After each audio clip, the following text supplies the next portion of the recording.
Alright, hello everybody. Welcome to a new Pokemon Vortex stream. It has been quite some time since the last one. I decided I wanted to do one. I want to catch some Alolan forms, so I want to do that part to complete the Pokédex. So I have a lot of them to catch, to evolve, and I intend to get quite a few of them in the stream today. And I came up with this idea almost a week ago, and then suddenly there was a Hoopa event, so we can do part of that as well. Let's switch over to the Vortex screen. Hopefully their new transition works. There we go.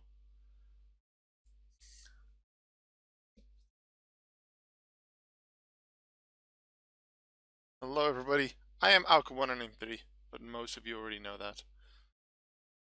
I'm going to set up the Twitch on the phone so I can read chat while I play the game.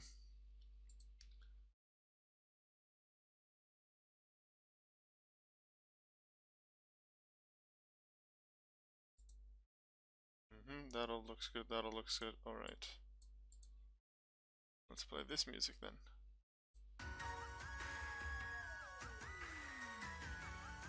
Normally when I play either Pokémon Vortex or Marbles on stream, the game doesn't have any sounds, like background music. So I play the soundtrack of a video game. I decided to go with Pokemon Sword and Shield today.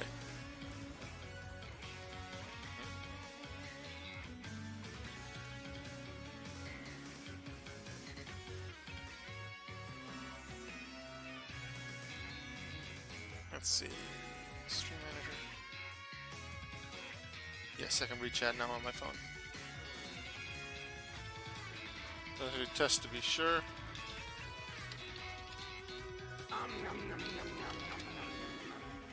If you click on that link, you go to my store. It's not really a store you buy merch or anything like that, but you can go there to find my sound commands.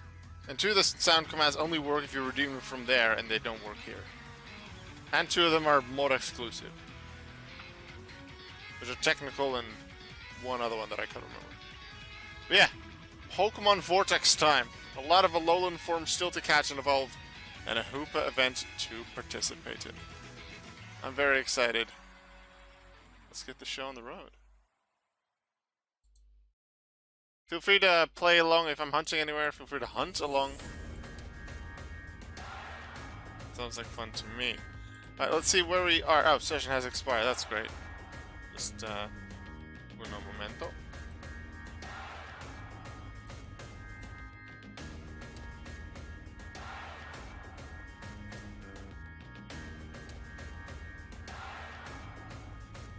That's better. Log back in.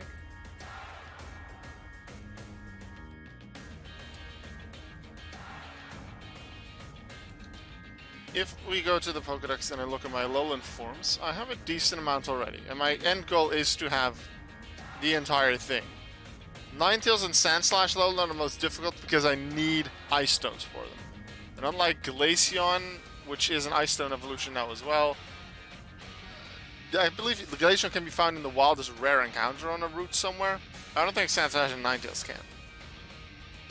So I need Ice Stones for that. I'm going to start today though with Rattata. I did a bit of catching Rattatas in a video about a week, 2 weeks ago. Evolved all into Raticate Alones, have all of them, but I still need a Dark and a Mystic.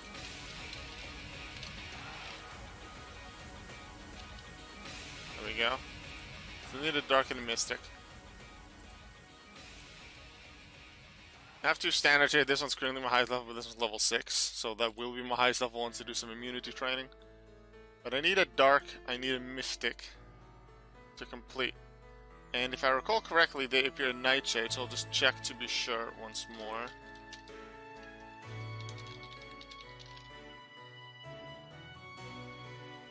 Actually, I could probably just do that on this one. I wonder what shows up.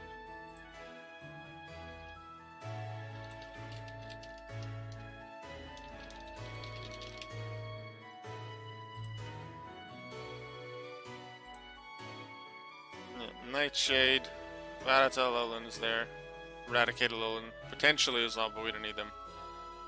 We need two for Rattata. Mystic and Dark.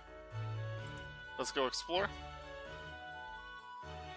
I was on Route 12 because I was doing a little bit of Hoopa hunting earlier today and a little bit yesterday. I haven't found one yet, but then again, I didn't spend that much time on it. Let's see if you happen to be able to find one. Now that we will move on to Rattata because that is the goal mostly for the stream. I'll probably to mix things up, do a little bit of hunting for Rattata, for Hoopa as well, but not right now. Best place to hunt for Rattata Alolan, I would say, is Nightshade, because Rattata Alolan is normally night exclusive. But in Nightshade, Rattata Alolan appears during the daytime as well. Which means that no matter what time of the day it is in the game, you can still find it, and that is very useful.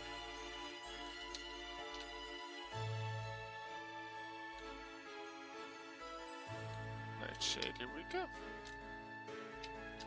So if you wanna hunt for variants of Rattata Alolan with me, feel free to come to Nightshade and do that. If you want to hunt for Hoopas instead, I understand that as well. I intend to catch all the variants of Rattata Alolan that I find, even if it's not the two that I want, because they're still more rare than standard wild encounters, because to find the Alolan forms, you need to be in Alola in the side quests.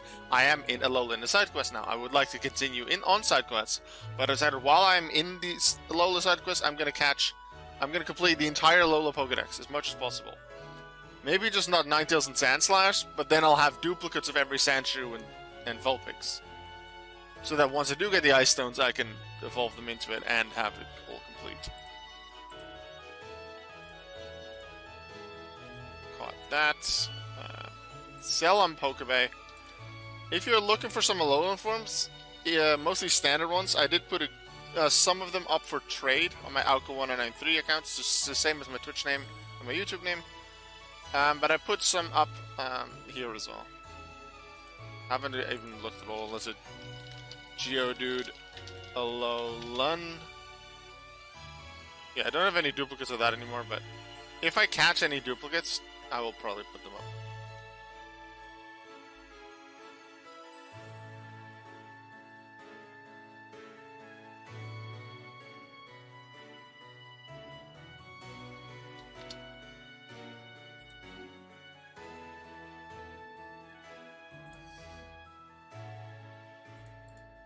There are some Pokemon with immunities here as well, like Ghost and Dark Pokemon. I believe Murkrow appears during the night as well, so that's also flying. So I can catch those.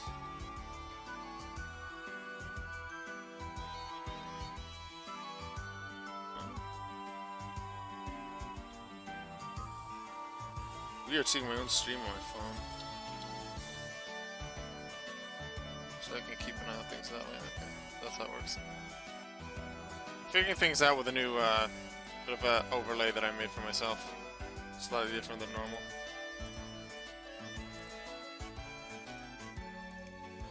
There we go. Caught myself another immunity Pokemon. Actually, I could catch a bunch of the immunity Pokemon similar to the Hoopa route where I was earlier, Route 12.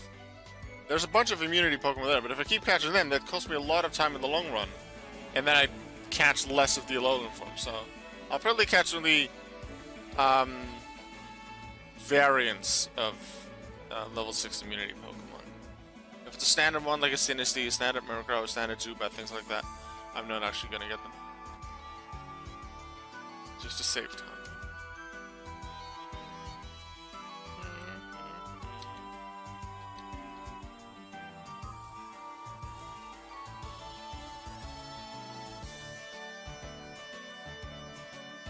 Ra-ta-ta, where are you at? Already caught a metallic, but I don't need that anymore. Huh? Why does it say that someone follow me, but it doesn't say who? That's weird.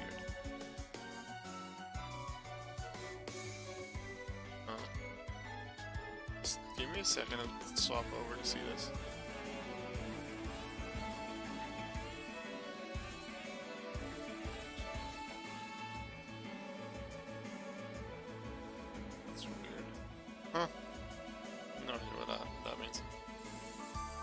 Alright, let's just continue.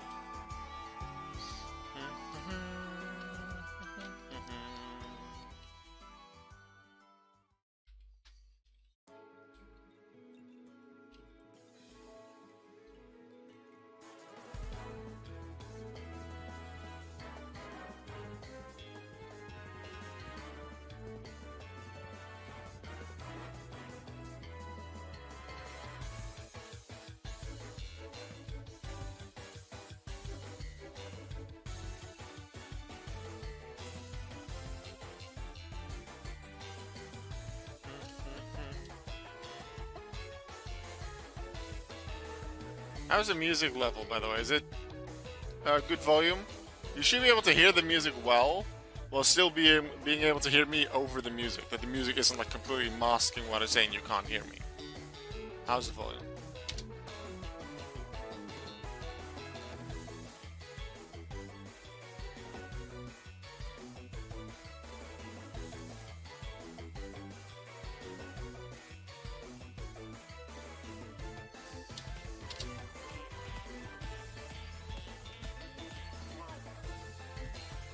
Ooh, I heard it's a squirrel.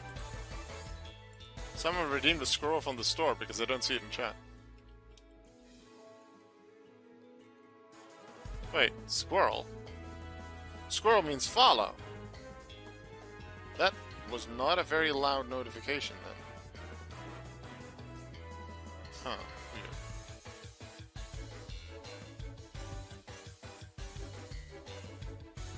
Oh, purple cat with a follow, thank you. Huh. It didn't show, like my phone didn't show the bottom of it, so I didn't actually see that it was either followed. Thank you, I appreciate it. There's a notification, like the GIF would have shown up but then with the Pachirisu, but I guess compared to the music I'm listening to, it's not that loud. So sorry if I miss it. Might have to look at those settings a bit after the stream. Ooh, Mystic Rattata Alolan, that's one of the ones we want. Now let's not take it out. Please. Do not click Flame Burst, because that takes him out.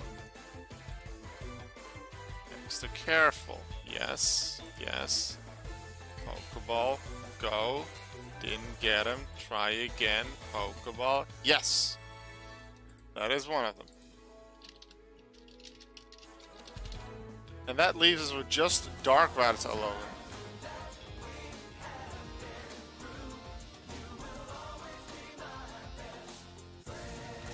Yay, Obito Green with the 13-month sub. Wow. Over a year already. Thank you so much, Obito. You know, I really appreciate it. That's amazing.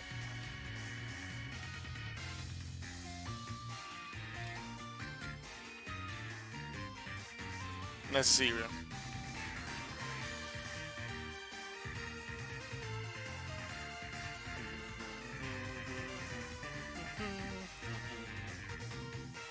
Just here to flex. To flex if you got a sub or to... That's okay.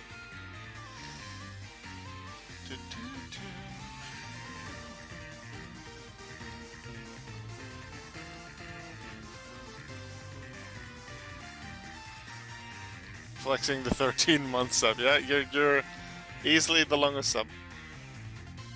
I have some people at 1, 2, 3, 4, I think, and then maybe Pockets at more as well.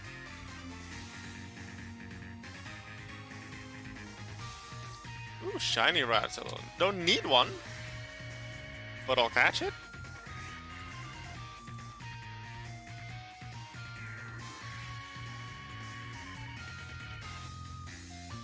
And just like the other one earlier, duplicates will mostly go on the Pokemon. So if you want one, go to my Pokebay and you can bid on them. I see one of the Rattata Alolan already has a bid on it from Purple Cat in the chat. So thanks for that. I appreciate it.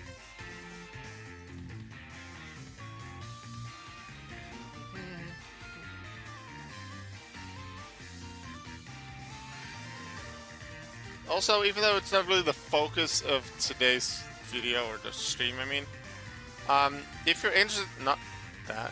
If you're interested in joining my clan, Will-O-Wisp, you can. Just let me know what your Vortex username is in the chat, or in the comments, I guess, after this premiered on YouTube. But let me know what your Vortex username is that you'd like to join there, and then send a request, and I'll let you in. Because the clan is for, one, people I know very well, and otherwise it's YouTube and Twitch viewers. Wow, Purple Cat with a sub as well! Thank you so much, that's really appreciated. Thank you for your generosity.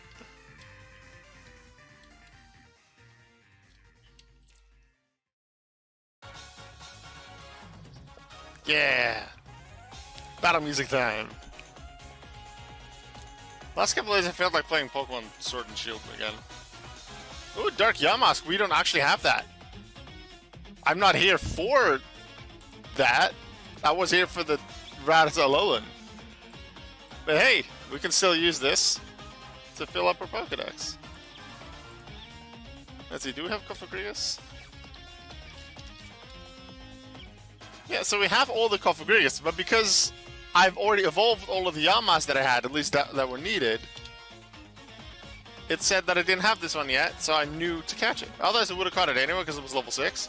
But now I have a full set of both Yamask and Cofagrigus. And then Galarian Yamask will come when I'm in Galar in the side quest.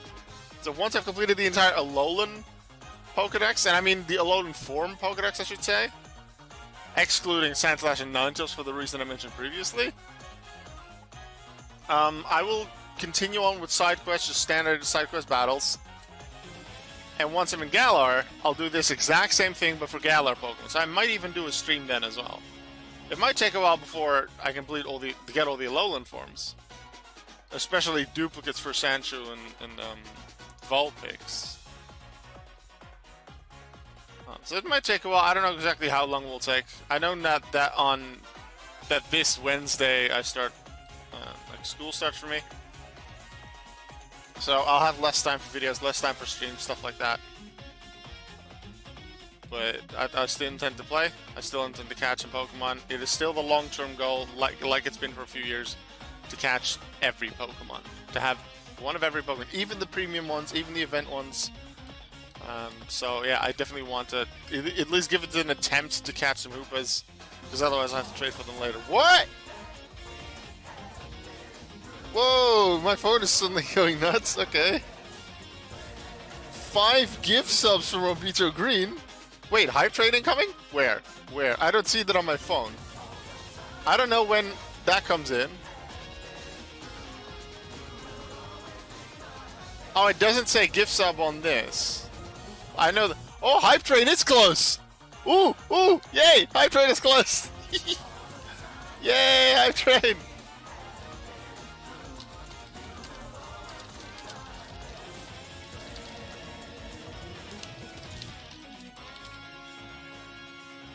That is, not what I expected.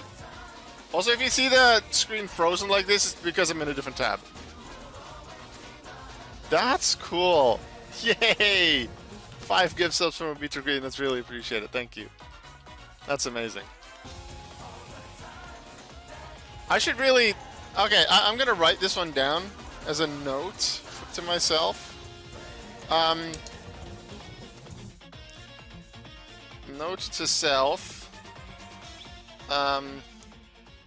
GIF sound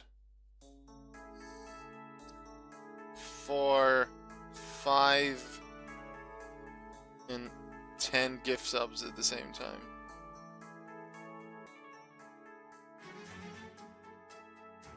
Also for gift sub in general, because I feel gift sub should be different than, because here it just said, oh, Dragon Rider subscribed and Pancake subscribed, and but I feel like the animation, the GIF, and the text under it should also acknowledge the fact that it was Obito Green that gave the sub. So I know you did it, Obito Green. Thank you very much. So that's something I'll need to do in the coming days to get that set up. For individual gift subs. Oh, VQuest as well, because Obito Green gave another gift sub. Thank you.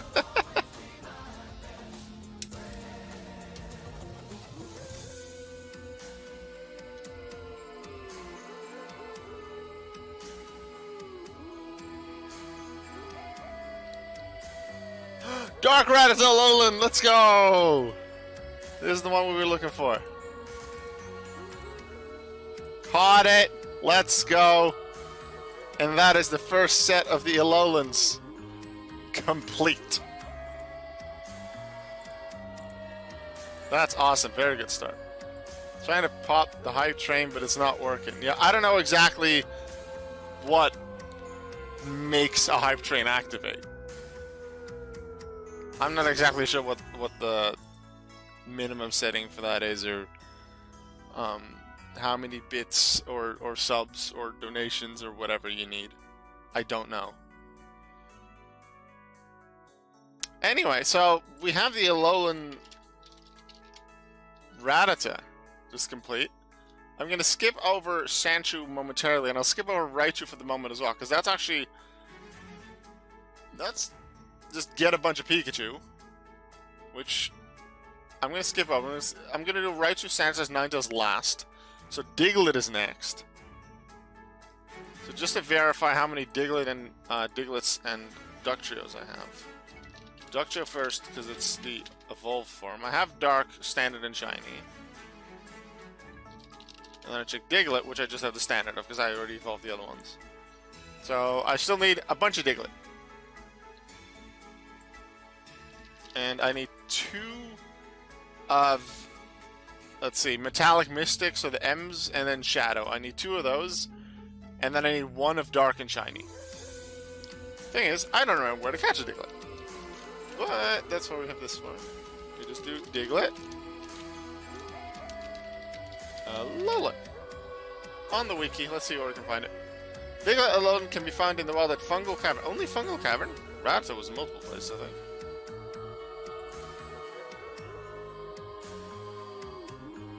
Uh-huh. So the Nightshade entrance, which is exactly where we are, has Diglett Alolan. Well, only if you're in Alolan the side quest, but we are. So that's fine. Middle floor does not have it. Probably only in the Nightshade entrance. Water makes sense. It's not there. It's not here either, so... It'll be the Nightshade part of it where we can find Diglett Alolan.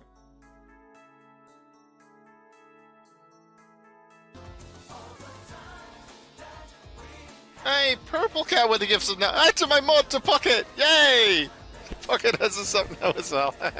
Thank you, Purple Cat. That's really appreciated. Thank you. Alright, so we don't actually have to go very far to get to where Diglett is.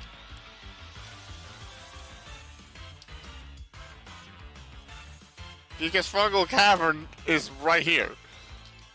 Fungal Cavern. This is where Diglett is.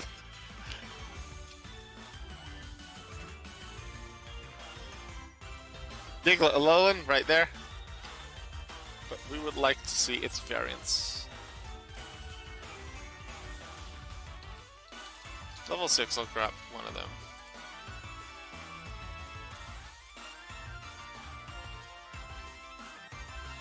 For the immunity.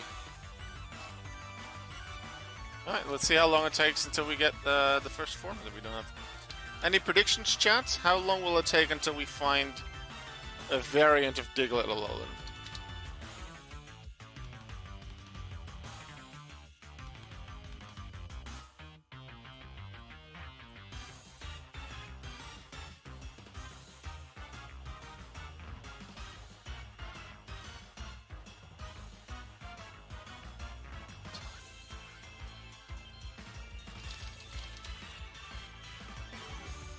Have that.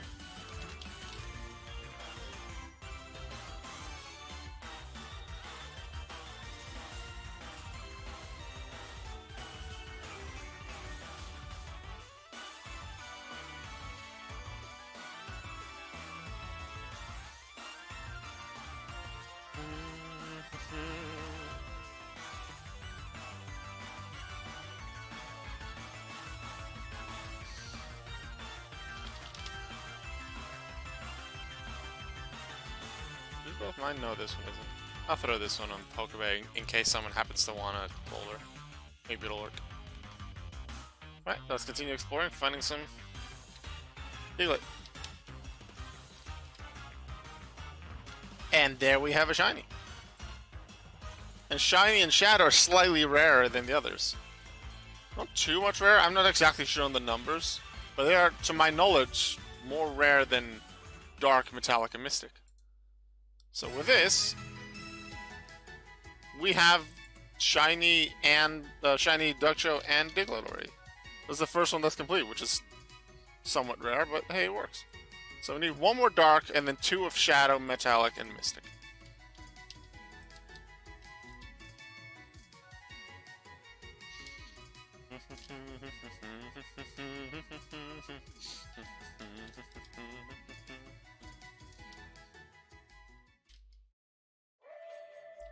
To those that have played Pokemon Sword and Shield, what would you say is your favorite soundtrack in the game? Is it a battle music? Is it a root music? Is it some other kind of music? Is it this one? I know like, there's a lot of great tunes in Sword and Shield. The Gym Leader tune is a banger. It is really good. I would say my favorite... I'd have to listen to the entire soundtrack again, and we're doing that right now during the stream, so we'll probably get to all of them. But my favorite is... I'm not exactly sure what it's called. It's one of the Eternatus phases. I think it's the last one. It's the last one where Zacian and Zamazenta join you. Where you can use it... But like, yeah, also the woo! Like the wolf cry from Zacian and Zamazenta is sort of an instrument. Which I think I really like. I really like that theme. Which I saw a joke at one point, a little bit after the games had come out, about a month later, while I was listening to the soundtrack, and specifically that tune I was listening to a lot because I liked it so much. And someone had made an interesting reference to a SpongeBob episode. You might remember it's definitely one of my favorite SpongeBob episodes, if not my favorite, where Squidward makes a band. And it fails completely, but then they suddenly work really hard and have this huge performance in this big arena. Great episode. But at the early gathering of that band, of what would become the band, Squidward were just trying to get information. And then Patrick goes like, "Is mayonnaise an instrument?" No, Patrick, mayonnaise is not an instrument. I don't know what the second thing he says is in English, but like, is this thing an instrument? No, Patrick, that's not an instrument either. And then the joke with reference to Pokemon Sword and Shield was, are dogs an instrument? Well, you shouldn't play them as an instrument, because that's wrong, unless you're trying to, let's say like a cat would purr if they really like something, maybe a dog would make a similar sound if you pet it in a certain way. Like, that could be an instrument if you're looking for a sound recording. But like, dogs aren't really an instrument, but it is a wolf's howl that I feel like sounds really good in that theme. So that's the joke in it. Do you need to complete side quests for Hoopa to be able to... Nope, no side quests to be necessary at all. All you need for Hoopa, because Hoopa... Actually, yeah, I didn't think about that. Hoopa technically is a Gen 6 legendary? So I'm thinking, should you need to beat the Gen 6 gyms? It wasn't mentioned, and I remember with the... Not with Kelly, was it with Kelly? Or the incarnate forms for Landorus... the Therian forms for Landorus, Thundurus, and Tornadus. One of them specifically said in the event announcement, do you need to defeat the gym? You need to defeat the gyms of their region. If there are any special requirements, then it would be defeating the Gen 6 gyms. Which is 8 battles, doesn't take much time if you haven't done it yet. I don't believe there are, because they weren't mentioned, and from previous experiences, I believe... it's been consistent so far. Then again, it's been quite a few months since the last event, so they may have just forgotten about it. Got it. So I'm just super unlucky. Well, legendary Pokemon are legendary for a reason. We don't know the encounter rates for standard Pokemon, for variants, for rares, for legendaries, for Ultra Beasts. We knew them back in version 4, during the previous map system, which now is called the Legacy map system. But I'm convinced, like, I don't have the proof to support it, but I'm convinced that Legendary and Ultra Beast at least, well, at least Legendary, because Ultra Beasts were rare anyway, like, way rarer, but especially, like, Legendaries and Ultra Beasts, probably both, but definitely Legendaries, they've become more rare. It's harder to find them.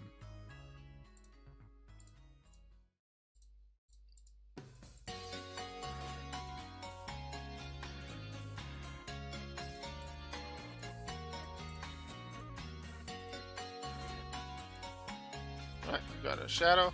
Once I've caught a couple of them, I will be evolving them. Probably once I have one of each of the ones I still need to evolve into. So once I catch a Mystic Diglett Alolan, I'll be trading up those 3 Diglets to become Doctrio Alolans, and then I just need to catch Diglets from there. Otherwise I do, oh, I caught a Dark one, let's train it. And I have to put my catching team back. Oh, I got a Mystic one, let's put it in the team and train it. It's a bit tedious, so I'll train all the Pokemon at once. Ooh, we don't actually have a Shadow Mini or Meteor yet, so it's not what we came for, but just like the Dark Yamask, I want to complete the Pokédex, I want to have it. And coincidentally, just like the Yamask, it is a level 6 variant with an immunity, and a Meteor is one of the... Meteor Meteor is one of the worst ones in terms of the immunity Pokemon, because it doesn't come with a move of its own type. It doesn't even come with, like, Peck. So, yeah, you can still train it with, like, Tackle, but it's way slower than any of the other flying types. So then you need to teach it probably Hidden Power or Acrobatics, but that's way more expensive. If you're just doing it for the EXP, for let's say you're doing seasonals, you don't really care about the money as much. You could just teach it Acrobatics, or you could teach Hidden Power. If you, yeah, you could do something different with it. You could train it without teaching it a flying move, but that's so extremely tedious. It takes so long, and you could probably get the money back with some extra battles that you could do instead of those fights. But, yeah. So it's an annoying Pokemon to train. There's a few Pokemon like Togepi, I think, and Cleffa maybe, that don't have a move of their own type, at least the type that they're immune with. So that can be pretty annoying to train them. So then something like Hidden Power can work. Though there's no Hidden Power Fairy, so you teach something like a Draining Kiss, like just a cheap fairy move that you can still hit the training account super effectively with. What theme is this? Professor's theme or something? Oh yeah, Professor Magnolia's theme.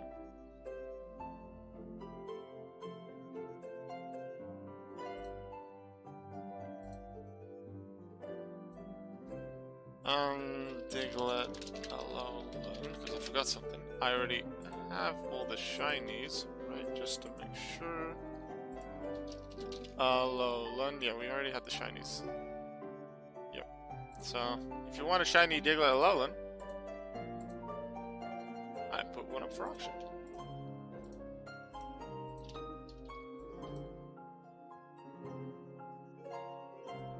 Let's go get some more.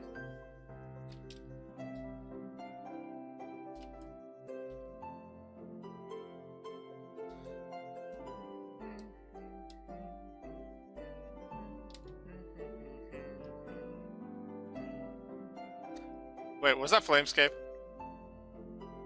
Was that Flame? Flame, did you disappear when you got to me? You were just seeing if I noticed you, because I did. There you are! You weren't there at the start of the stream, but I see you. I see you, Flamescape. Trying to hide and get away from me. I see you. Hello. For those that don't know, Flamescape is one of the main people behind Vortex. Patrick is and always has been the owner and the main guy, but Flamescape, to my knowledge, is a developer as well and helps on developing a good amount of things for Vortex. I'm not sure on the details how much work they do, but they do work.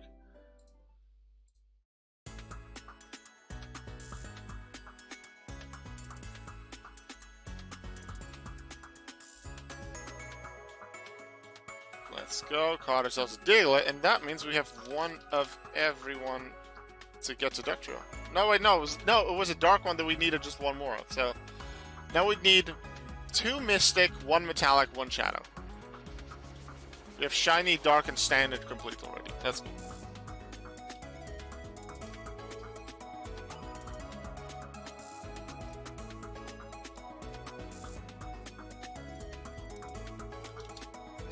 It's the fact that it says it's shiny. It's very hard to notice. But I'll catch it because it's a variant. And it's level 6. So I will catch it. Because sometimes I used to catch them just for easy money. And at some point when there was like a money event maybe, or just in general when I wanted to have some money, I would train some of the level 6 Pokemon. I catch a lot of them just while playing. I'm skipping over the standard ones, because otherwise I'd lose a lot of time that I could use to catch Alolan forms and later on Hoopa. But I do catch a lot of them, so I can just use them eventually when I do want to use them. And then I don't have to spend 5 hours to catch a bunch of them, because I've already slowly gathered. And maybe I catch 1 or 2 each day, which isn't much, but it adds up if I catch them every day. And by the end, I'll have a lot.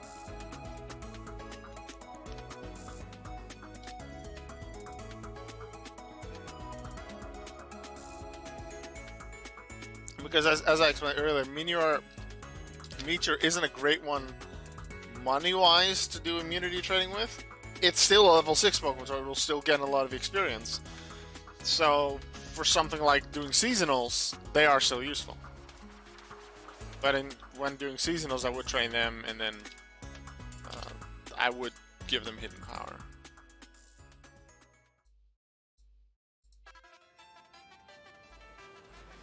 I don't remember some of these themes. Is this the boutique?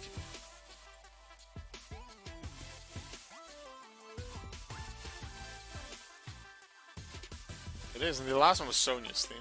I remember that one.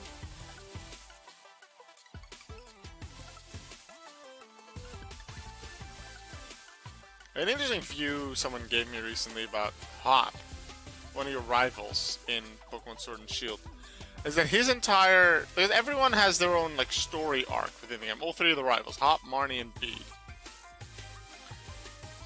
Bede is just a jerk, and then eventually, oh, what's her name? Opal gets hand of him, and some stuff happens, which is just, it's pretty funny on its own. Marnie matures a bit, decides to eventually become gym leader. Hop was a very instant route because he's your main rival from the beginning, and he decides to become a Pokemon professor, which is really cool. Besides that, the view someone has had in terms of its character development is his story arc from start to finish is figuring out that he isn't the Pokemon protagonist. Just think about that one for a moment. That's Hop's story arc.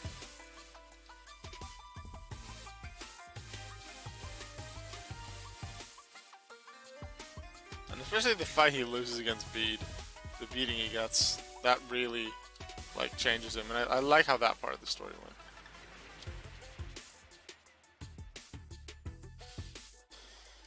Also interesting, Bede is the jerk, but he uses...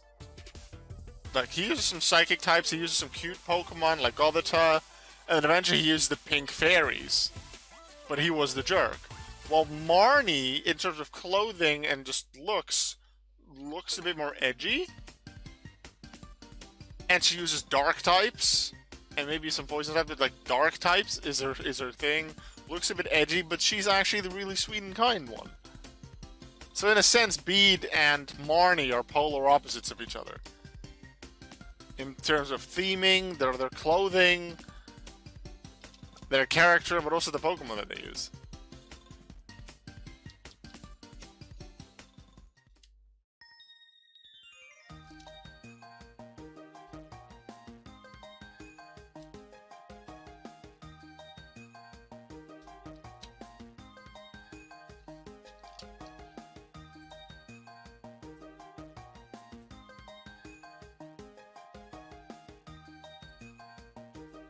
See, I am going to train these ones already. Just so I can remember how much of the other ones I have. So, one metallic and one shadow.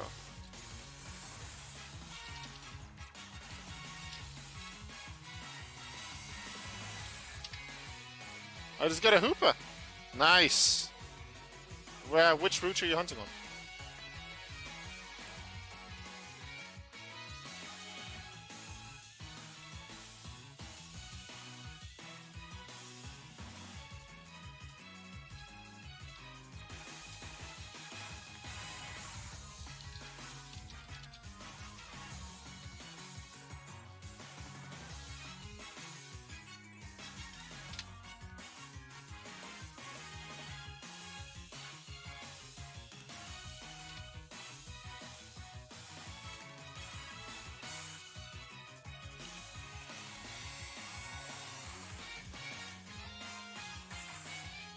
What other moves?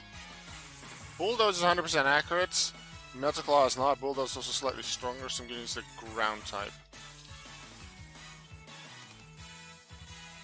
Account. A training account.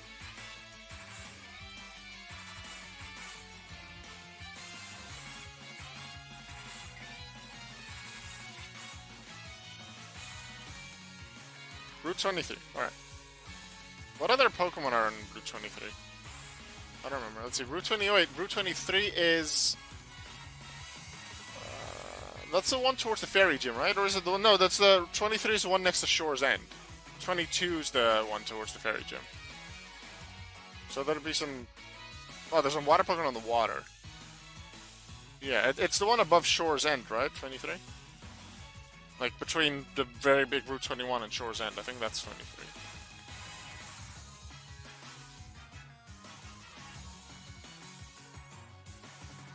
That reminds me, something I totally forgot about for the past month or even more. Vortex hide-and-seek games. I remember coming up with this and discussing it in a previous stream, but I never actually did anything with it. What I mean with Vortex hide-and-seek games is I would hide somewhere on the big live maps, and you would have to come find me. Now, if I would do this on a live stream, obviously cheating is very easy. And I can't verify that someone has or hasn't done it. So I wouldn't do it when I'm just normally, when I'm live streaming. I would do it in a standard recording. But if there's enough people in my Vortex, in my Discord server, where I have a Vortex channel, and there's a lot of Vortex users in my server, which is awesome. The idea is that at some point I find a good time for a group of people, and we go play hide and seek. I would hide somewhere on the maps, and then give people time to find me. And I would give 3 hints that start pretty vague, but have become increasingly obvious as to where I am. The first person to find me in the map and then say in Discord like, hey, I found you, and with a name behind it, that would mean, okay, yeah, I can verify you're next to me on the map, you have found me, you get a point. And then the first 3, 4 points, whatever. That's the idea of the hide and seek game. So if you're interested in something like that, please let me know in the chat, in the YouTube comments, in my Vortex Discord. I can put the link to my Discord in the chat right now. You can also find it in the description of all of my recent YouTube videos. Link to my Discord is in the description there. Lots of different people and a lot of Vortex players as well, which makes sense considering Vortex is my most viewed series.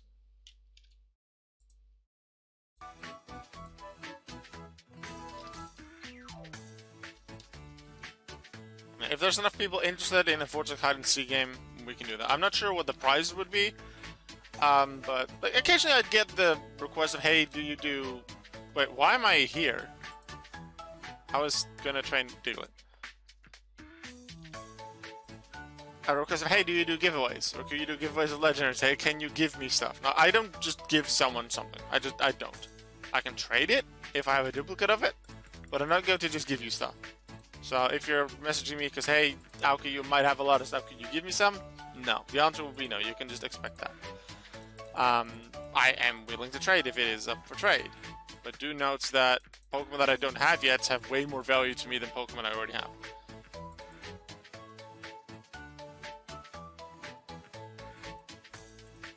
And back to the giveaway thing.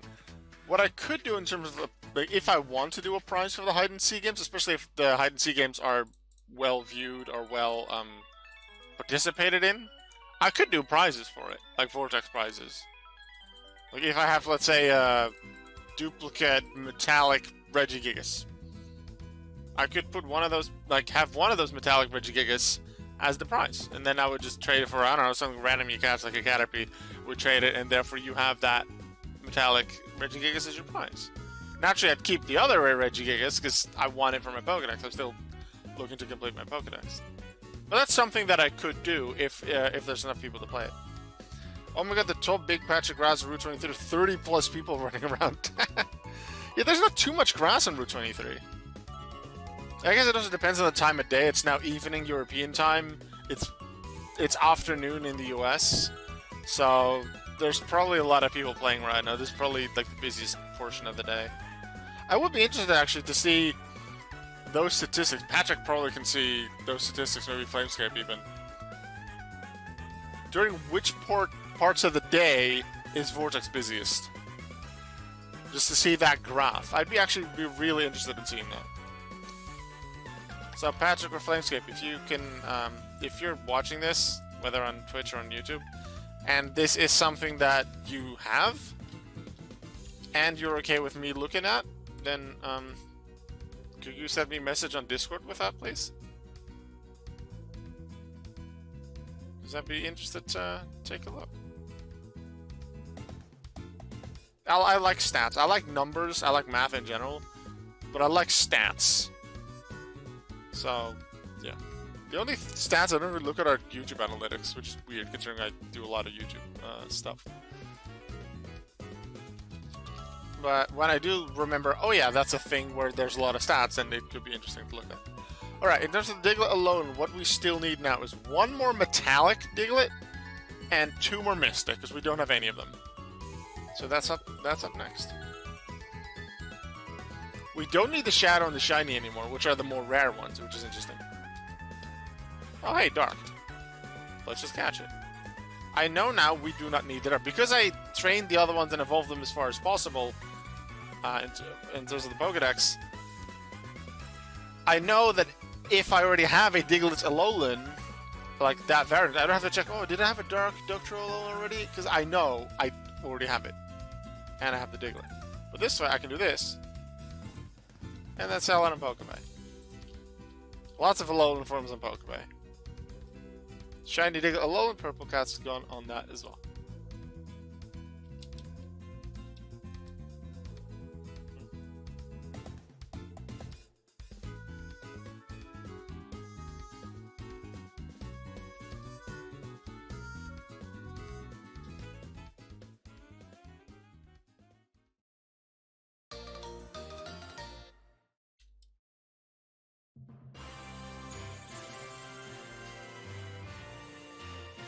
Is this a wild area thing? Yep, got it. This is probably the southern wild area ones.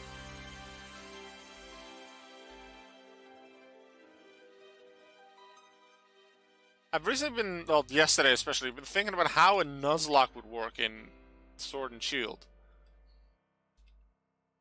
Especially with the wild area, but also with... You have standard wild encounters in Sword and Shield, but you also have the overworld ones. How do you decide which one? So, I've looked it up on Google. Someone did make a guide of, hey, you could do this and this and this. And they said, oh, you could catch the first standard encounter or the first overworld encounter. But the thing is with the overworld encounters, or if you want to call them that or something else, I don't know. The first Pokemon that are just walking around. Then you could be like, oh, there's a Nickit, there's a Galarian Zigzagoon, there's a Chewtle. I want the Chewtle, so I'm going to avoid all of them until I get the Chewtle, because then that's my first encounter. That way, it's a choice. I feel like a Nuzlocke should always be random. Not that you have to randomize the entire game. That could also be fun, do randomizer Nuzlocks. Hey, Metallic Diglett, let's go. But it should be random out of the ones that you could encounter there. So what I decided... For one, like, because there are different encounter tables for the walking around encounters and the grass encounters, is before I enter new routes, I flip a coin or roll a dice or anything that gives me a 50-50 split. So just the heads and tails for the coin, or 1, 2, 3 is heads, and 4, 5, 6 is tails for the dice roll, if you have a standard die.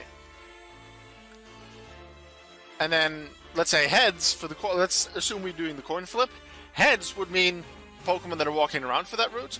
Tails means I have to go for a standard wild encounter. But then still the issue of, but you can see multiple Pokemon walking around.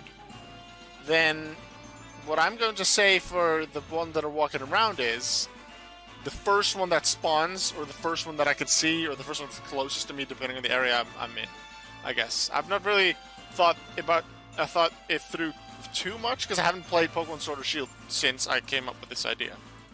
But that is how I would do a Pokemon Sword or Shield Nuzlocke. That's how I would decide it.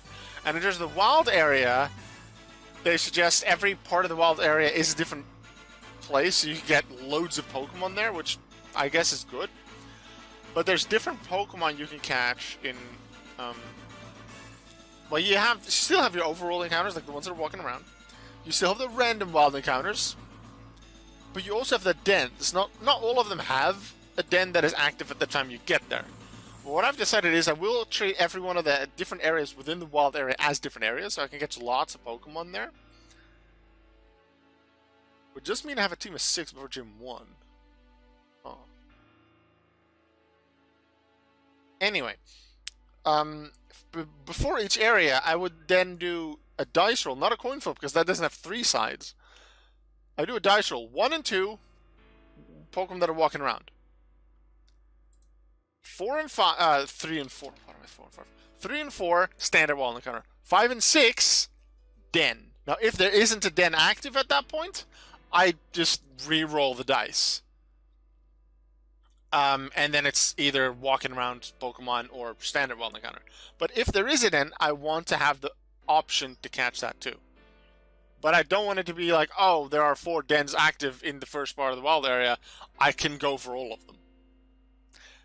Actually, no. I'm going to say if there is a den active, I'm just going to go for that one, maybe.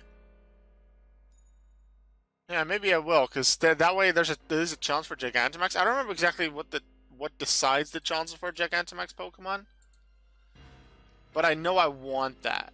The only thing I love Gigantamax stuff. I like Mega Evolutions as well, but not all Pokemon have Mega Evolutions. So in general, and not all Pokemon have Gigantamax forms, but every Pokemon can Dynamax. Gigantamax isn't too different; they just look different. And I guess some have an exclusive move because of the Gigantamax form. I really like that idea and just the different looks of the Gigantamax forms. So if it was possible, which I know it isn't because you need the DLC for it, and I don't want to go to the Isle of Armor for it, but I would love, let's say I get a Caterpie in one of the routes, early routes. I know the Caterpie I think is a Route 1 encounter potentially. I would want to give that thing the Gigantamax factor. Everything that can get the Gigantamax factor, I want to give it the Gigantamax factor. So it can Gigantamax when it becomes a Butterfree in Caterpie's case, or a Krabby becomes a Kingler. I love Gigantamax Kingler. I want that to be possible. It's just not a thing, which is very unfortunate. So that's the only thing I would, like, if I would, like, alter the game data. I don't know how to do it with Switch games. I don't intend to in the near future for sure. Maybe not ever. But that's one thing I would want. To be able to manually add Gigantamax factor to any Pokemon. And outside of that, I feel like I've pretty well decided what I want. I'd have to look into what different Pokemon you can catch in the dens compared to the standard wild encounters and the walking around wild encounters. If it's different enough, then maybe I do go for the dens, or how many dens there are. Because there's 15 total mini areas within the wild area, I believe. So 15 Pokemon in total you could get. Now all of them, I believe, at the start. No, I think you can actually. Yeah, you can go to even to the northern part of the wild area, even though you're not meant to go there. You can catch a bunch of stuff. Maybe I will only do like the northern part, like up past the bridge in the wild area, once I'm actually supposed to go there. Which is, I think, just before Gym 3? 4? No, I think 3 is... Yeah, that's where the entire intro stuff is, so... Before 4. I think. Hey Manny, I want Nintendo to release Paper Mario HD and Paper Mario 1000 Year Door HD on the Switch. They don't need to be bundled, though I'd probably prefer separate physical copies. I would love that, yeah. Especially 1000 Year Door. Sorry, random small rant I wanted to share. Alola. Alola, Manny.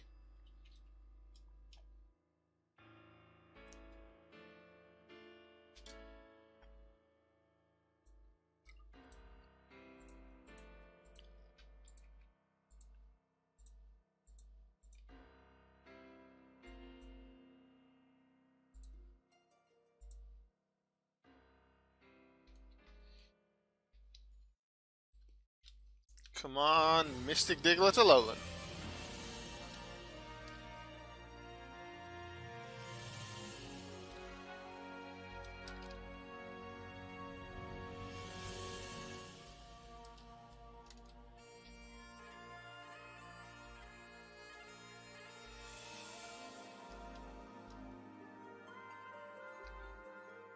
Ah, bagpipes. I have a love-hate relationship with bagpipes.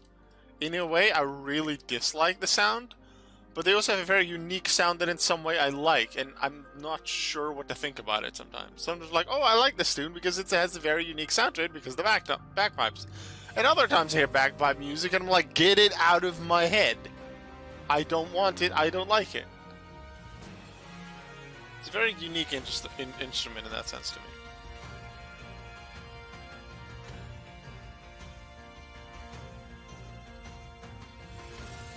After Diglett Alolan,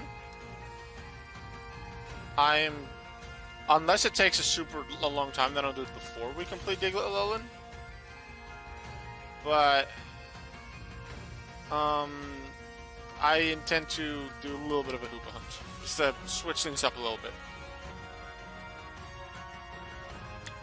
Also, if you're willing, you don't have to, but if you're willing to help me complete the Alolan forms, then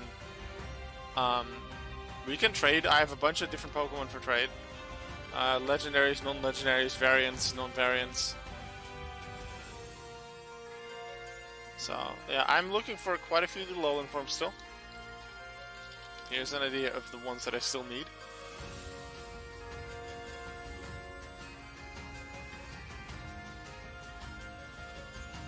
And by the time you offer something, I might have already caught a few, like one or a few more extra, especially if your watch is afterwards already gone live.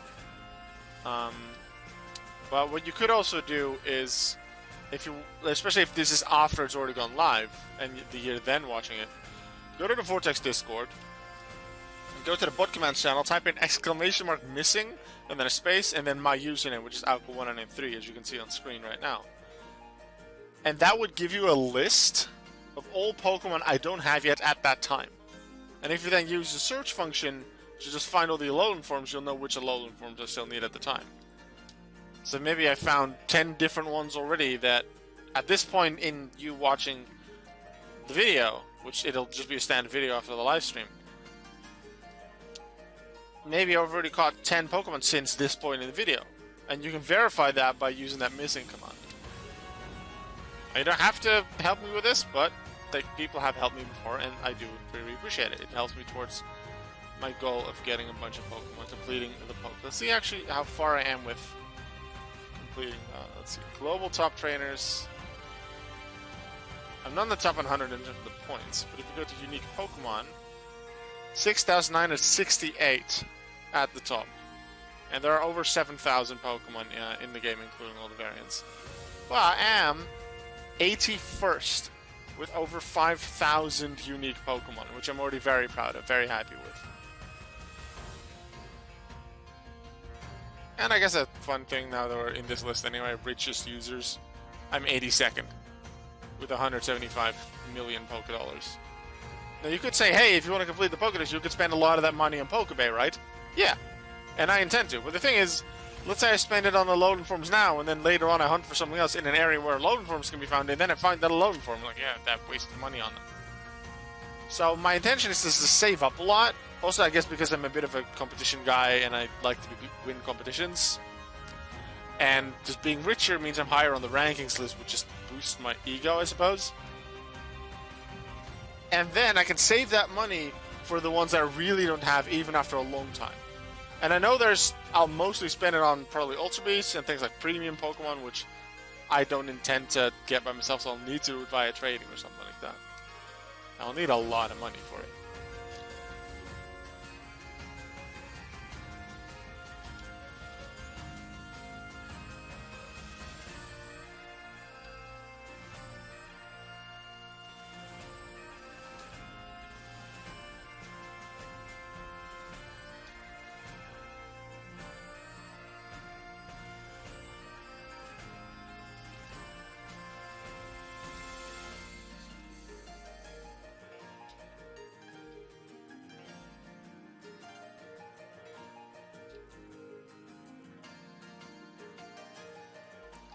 Which of you is hunting for Hoopa right now? Let me know in the chat. If so, also please let me know where you're hunting, then I'll just come to you. So we can hunt in the same place. Just to see each other, I guess, and then you're on stream. Might be cool.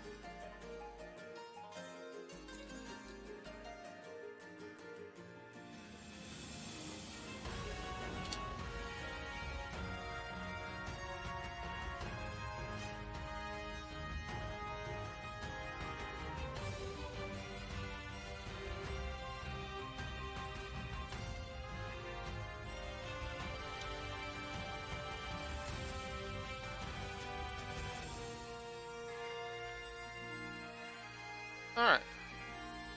I'm normally around 8th to 11th in the Netherlands, but people keep swapping the country that they're in, which I find very annoying. I don't know why you'd even need to use VPNs for Vortex. It doesn't make sense to me. And for the rankings, it's also just annoying. Because I want to know that I'm in the top 10 in the Netherlands, but I don't know how many people in those rankings are actually in the Netherlands. It's just annoying. Why do you feel the need to change the country on Pokemon Vortex? Like, there's not even, like, you don't even win a prize for it. If you want an easy win, and find a country that there aren't a lot of players of in Vortex. Set yourself to that, I guess, if you want to change it, and then you're easily #1 in that country. Hooray. Like, why keep changing? It's annoying for those that care about it. It's not a huge thing, but it is something that I don't understand and I'm somewhat annoyed by. So if there's any explanation for it, please let me know. Inform me.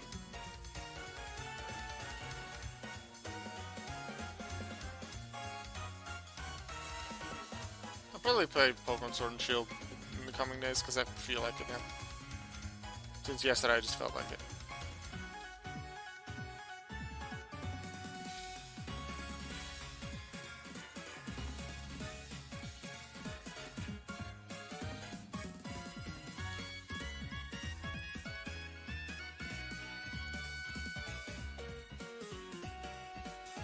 Purple Cat, are you still hunting for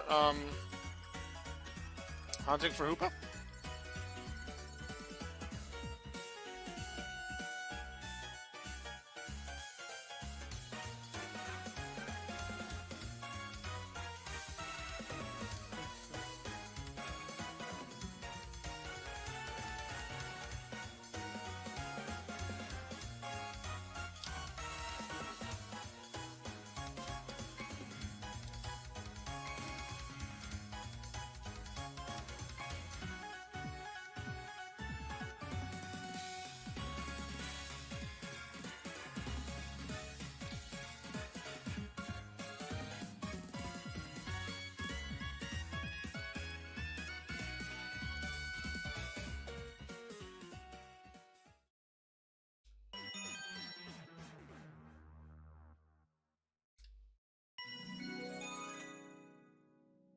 What are these jingles for? Oh, it's the taste rating for the camp.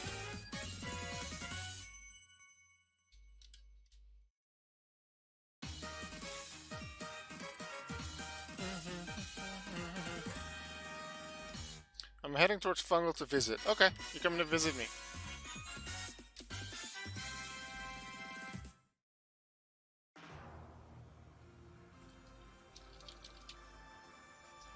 Still need the Mystic Diglets. Come on, Diglets. I want to keep it a bit interesting if sometimes go to different areas, so what I could do is after a while not finding the Diglets, and then maybe having to search for Hoopa for a bit, which is going to be much harder to find, considering it's a legendary, not a standard encounter like the Alolan. Even a shiny Alolan will be easier to find than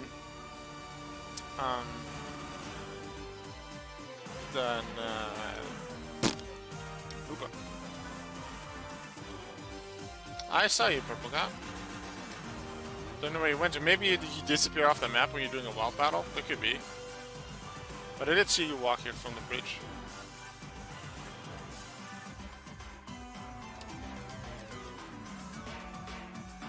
There you are. Hello.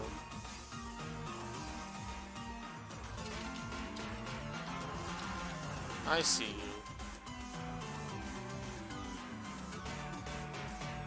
An interesting addition in the last few months, which maybe doesn't do too much, but the way usernames are displayed on the maps, it also shows what clan you're in.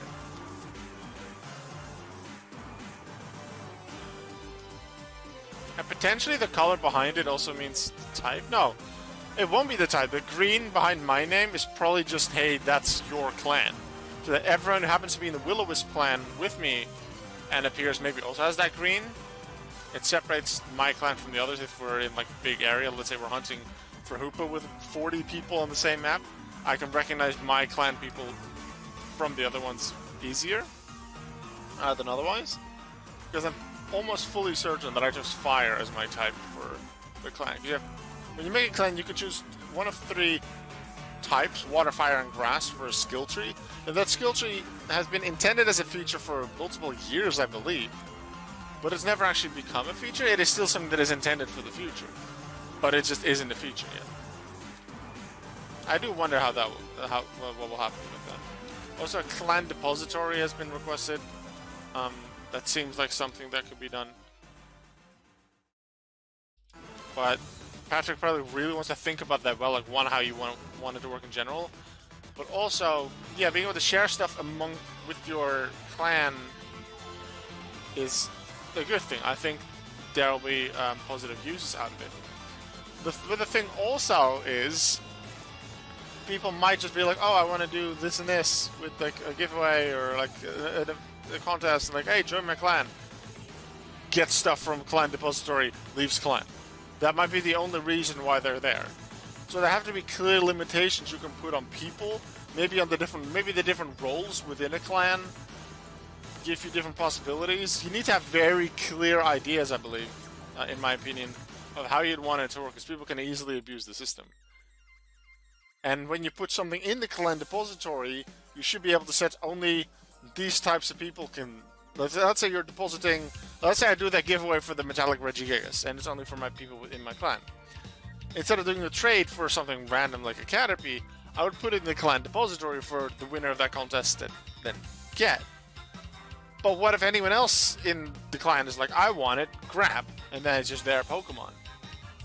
So when you put something in the clan depository, again, clan depository does not exist. This is just me thinking about potential features. If you put it in, you need to be able to set it to only co-leaders can get it, only VIPs in the clan can get it, only standard members can withdraw this, or only this specific user can do it. So that way, and maybe you can put a limit on how much people can get. There's a lot of things that need to be thought about before it becomes an official feature.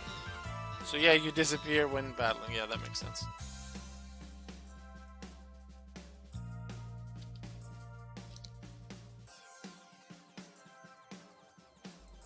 Let's see. Diglett. Alolan. Throw another Diglett up.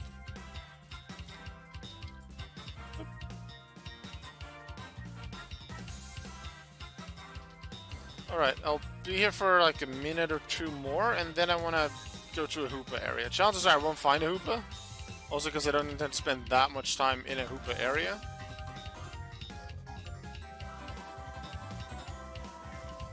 But I want to give it a shot. I also want a bit of a change of scenery, so I'm trying to decide which area to go to. I think it's 7, 12, 22, 23. I think from here 12 might be the quickest one to get to.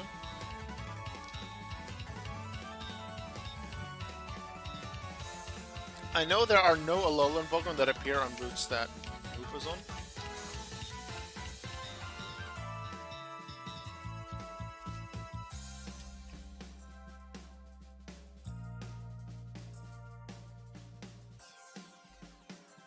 Let's look at the map. I could go out here to 12 or Fire Nightshade. That's probably the fastest to get to Route 12 that way.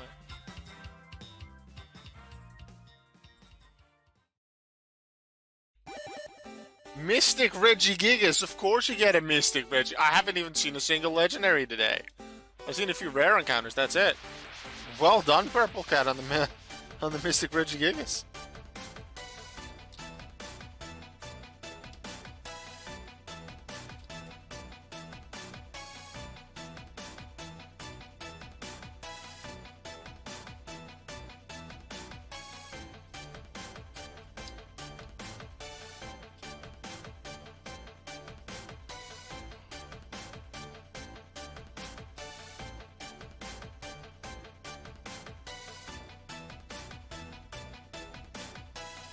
Right, let's go to Route 12 to... Do we go Route 12 or do we go Route 7? Because I've been on Route 7, Route 12 before. Route 7's farther away, though. No, I'll just go to Route 12. And I'm gonna take this route because I feel like it. The other way is probably a bit faster, but... I feel like going this way. Maybe we'll find a Pokemon along the way that's kind of cool, like we find a Kyogre in the water randomly.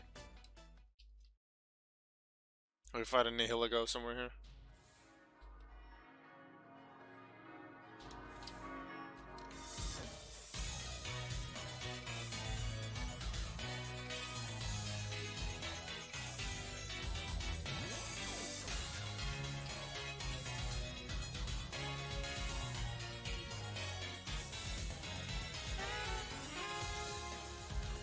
What if Purple Cat went the other way to the routes and we'll be there earlier? It's very possible that they're doing that.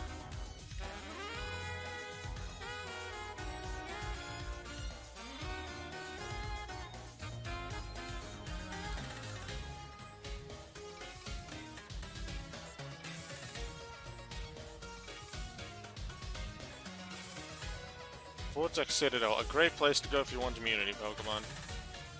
Just go in the grass here, and there's only Pokemon with immunities.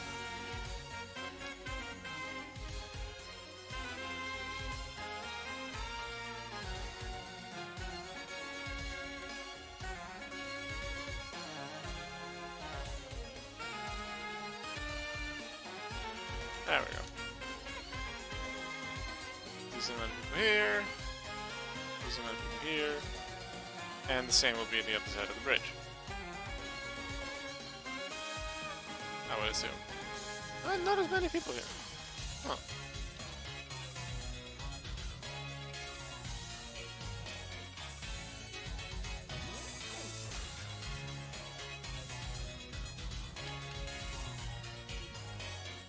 Let's see if we can find Hoopa. Or maybe something else cool. I actually hadn't been in Fungal before, running into new Pokemon every step. Okay. Have you not played Vortex for very long?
When did you start playing Vortex?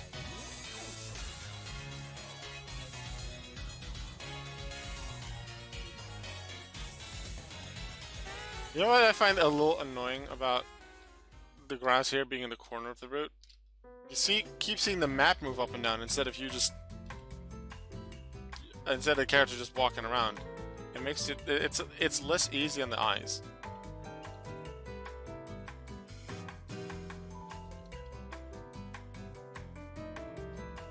Two weeks ago-ish, okay. Pretty sure I made my account in 2014, so I've been around for a while.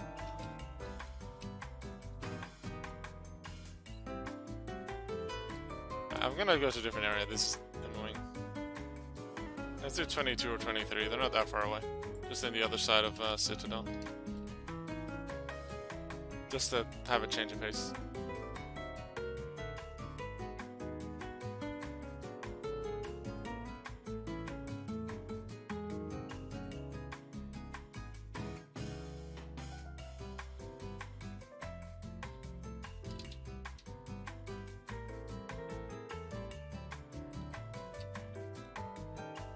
Not bad as Alolan is here as well, but only during nighttime.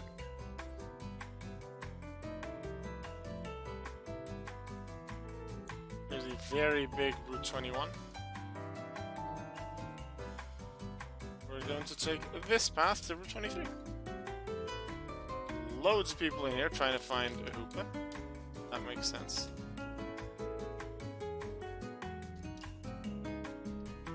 Is there more grass in this area? Yes, there is. There's a bit of grass here as well.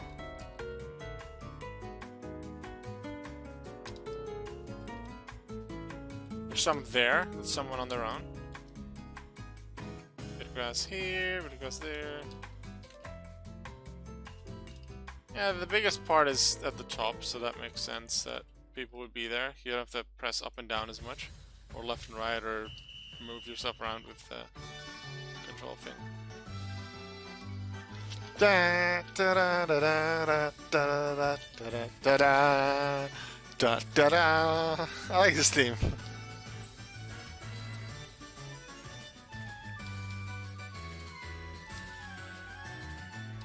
Like, there's a lot of people here, which is great, but like I can't see my character. I find that annoying. It's about the Pokemon in the end, so it's weird.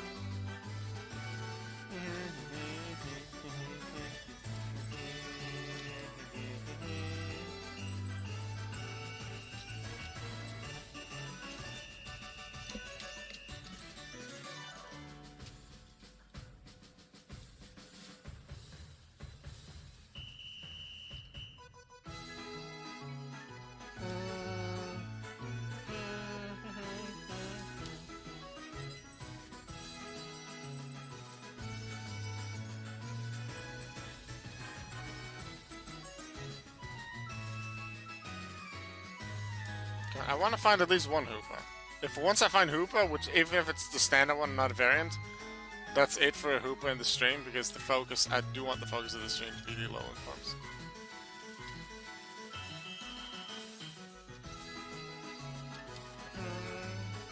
And I'll probably go for something other than Diglett after this, just to, change things up.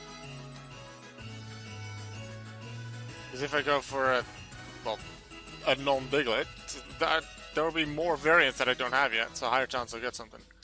Which helps with the Pokédex, I guess. 22 is less busy? Okie dokie. Let's just move to 22. Makes sense, because a lot of people can't even find 22. I remember, especially early on, when this new map system was out, a lot of people couldn't find the fairy gym, or just a gym in general, and almost all the time was the fairy gym that they were missing, because it's the only one that's at a dead-end route. And Route 21 is very big. Lots of different places to go. See, it has Citadel to the right. It has 23 down. It has something up. It has the Unknown Cave, which is more hidden away here.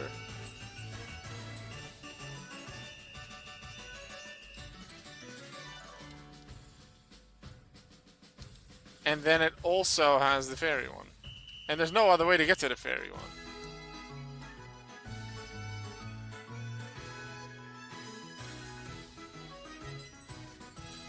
Well, there's not that many people here. Not individually in the patch of grass. In total, there's still quite a few people.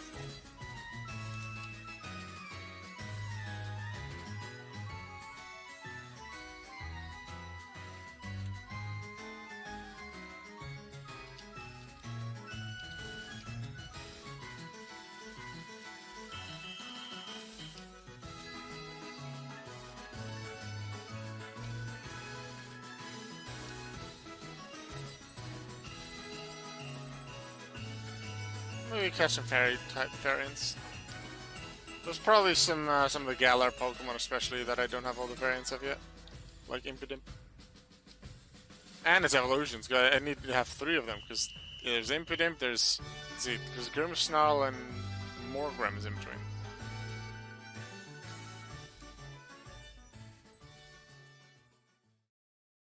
Shiny Mortal, don't have it yet.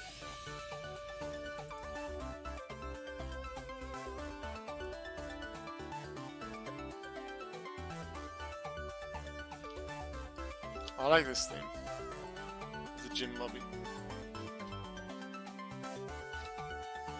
This could also just be a smart strategy. I'm here for Hoopa, but I'm also in an area where there's probably a decent amount of other Pokemon, usually the variants, because the non-variants are a lot more common, that I don't have yet. Also, I'm going to catch any Milcery variants, because Milcery has a lot of different evolutions, so I might want to have those variants for the future.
Decently often when I listen to a soundtrack of a game like this, I want to play the game again.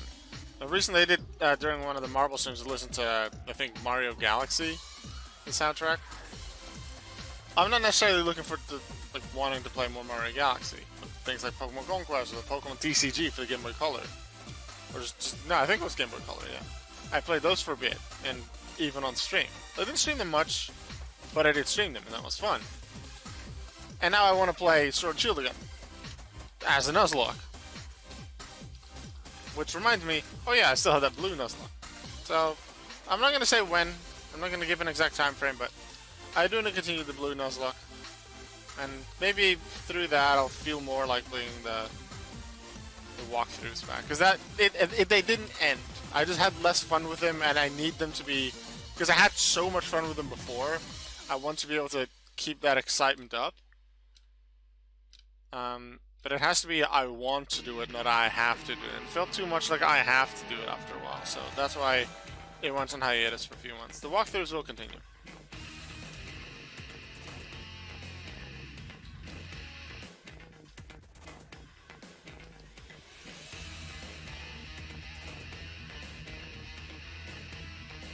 In terms of the streams of it, and other bonus episodes for those walkthroughs, the Pokemon Blue Nuzlocke, I did, I think, do 1 or 2 streams of that in the past few weeks.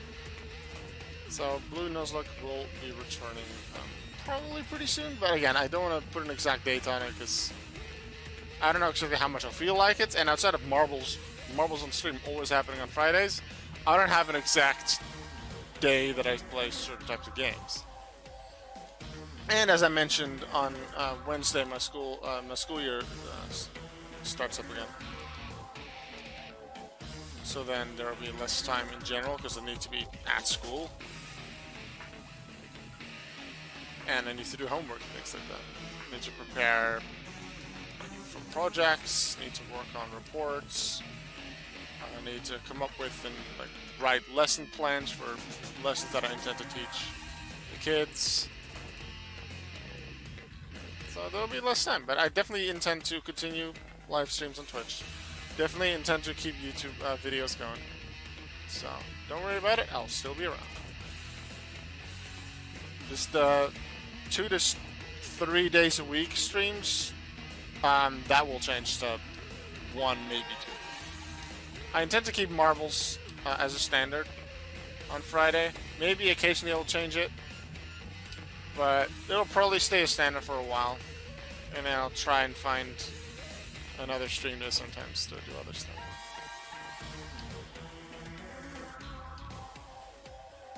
Not a single legendary. What's a legendary in this route? Let's see. Route 22. And it is nighttime at the moment. Deoxys normally. When Snivy is one of the rare encounters.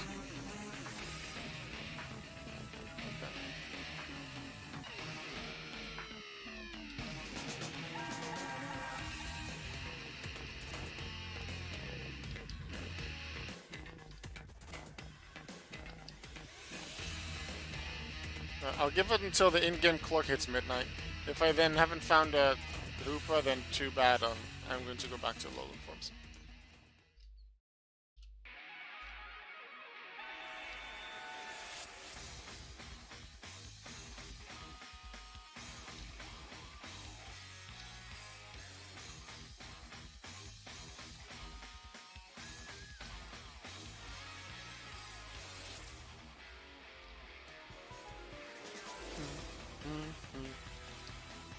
Do any of you that are watching right now, do you have any specific goals in Vortex? Or is it just you play it every day a little bit, or once every few days, or it's a game you usually play on the weekend and you just casually play, but you don't really have a clear goal of what you want with it? I have a clear goal of completing the Pokédex. Completing the full Pokédex. That is my goal. And there's some small goals here and there, like sometimes I go for seasonals or something. But long term, my goal is to complete the entire Vortex Pokédex.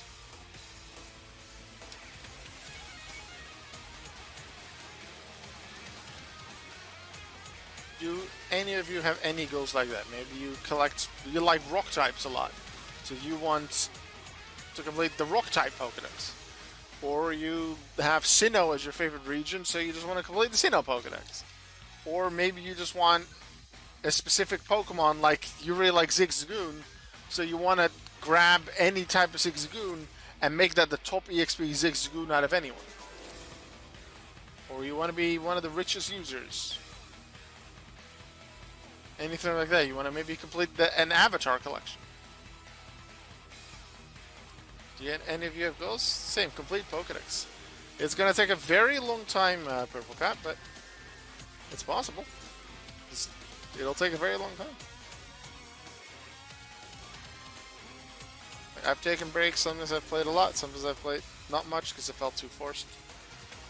That's why I don't make super regular videos on Vortex, because even though I enjoy the game, it is something I feel like it's a very casual thing, and I do a little bit of every day. Sometimes I just log in once a day to get the daily login reward and then don't do anything else. Sometimes I'll do a few clan battles, a few side quest battles, 10 minutes of hunting, that's it. Not that I dislike the game, but if I play it every day, then it becomes... tedious isn't the right word, but like something near it. That's why sometimes I just don't play.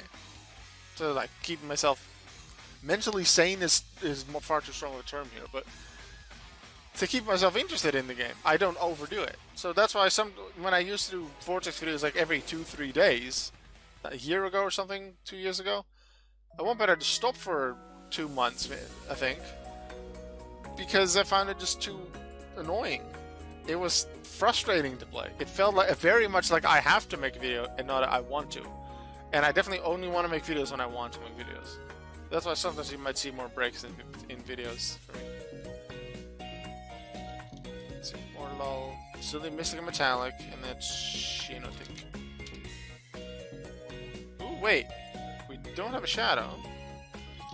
But we have a Shadow Morlul. So we can train that.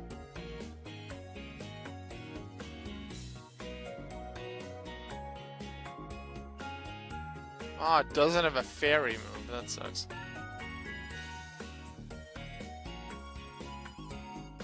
In that case, we do this. Ace, get over here. Training Darkrai. We just do it like this.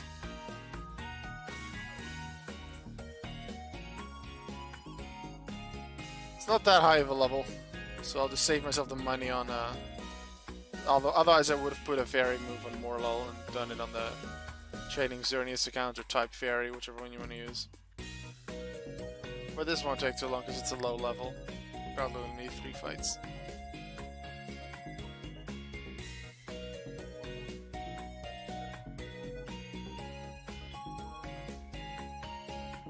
%11% done with my Pokédex, let's see.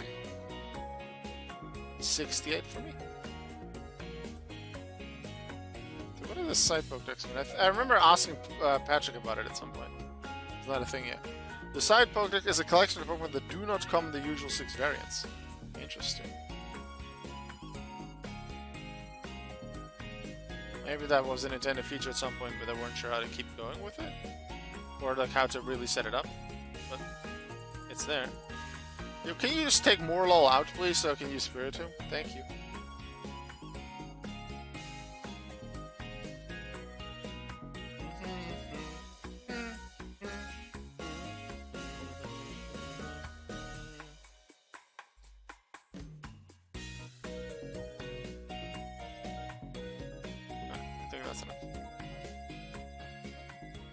And that's a Shadow Shinotic. Let's get Scorch back in the team.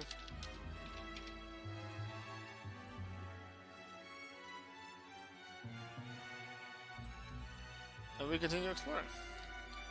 This did put me over midnight in game time, so like 10 more encounters. 1, 2, 3, 4, 5, 6, 7, 8, 9, 10. We didn't find it, so let's find out which Alolan form we go for next. Meowth. So we need Shiny, Mystic, and Shadow for Meowth. No, not trade Pokemon.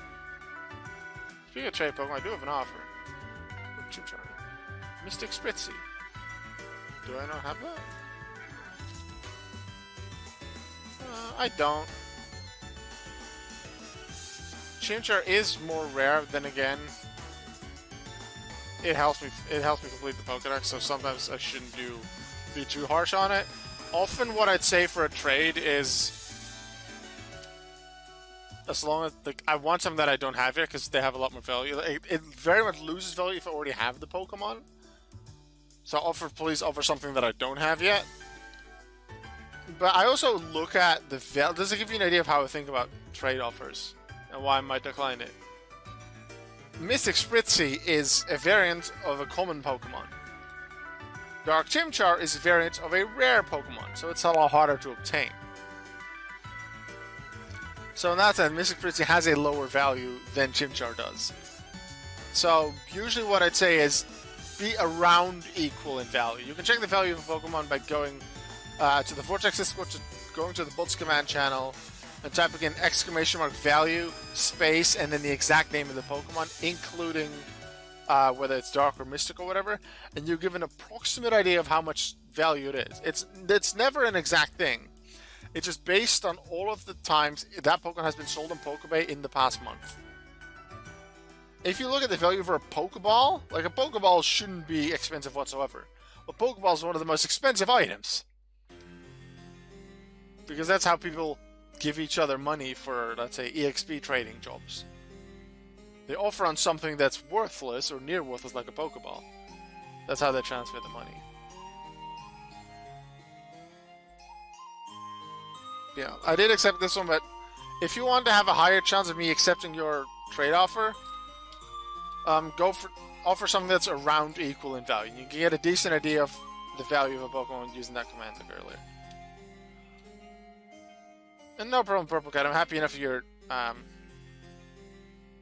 helping me out. I appreciate that. It said Meowth, right? And I want to check something with Meowth alone, because isn't that a... Yeah, it's a friendship evolution. So I just need to get 2 of all the ones we don't have yet. I still want to get the Meowth alone, because, as I said, I want to complete the Pokédex. Shiny, Mystic, Shadow. So both the S's and then Mystic. But where is Meowth Alolan?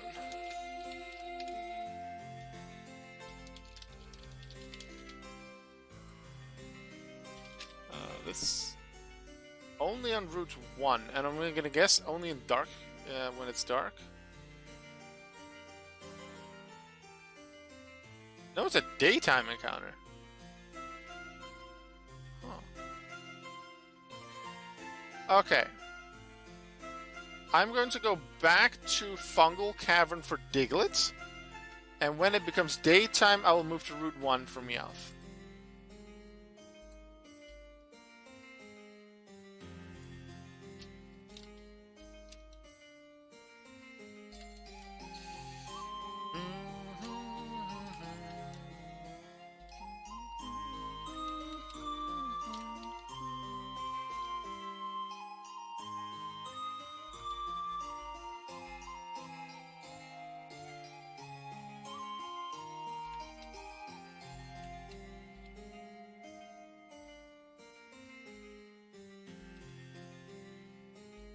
We're going to take the other route, Fungal Cavern this time.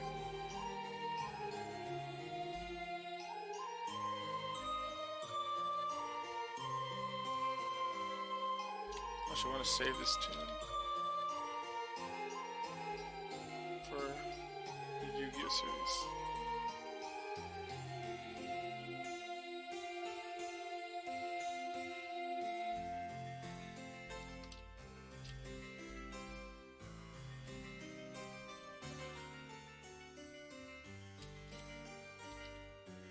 Going by here just in case I find a immunity Pokemon.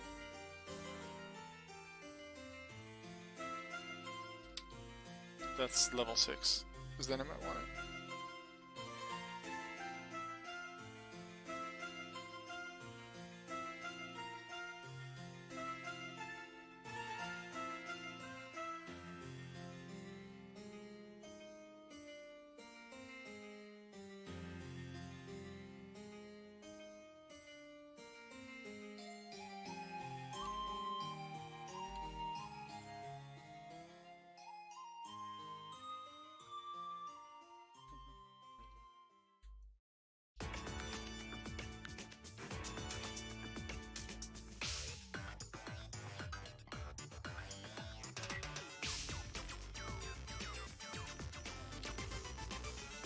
This is... Oh, Chairman Rose's theme.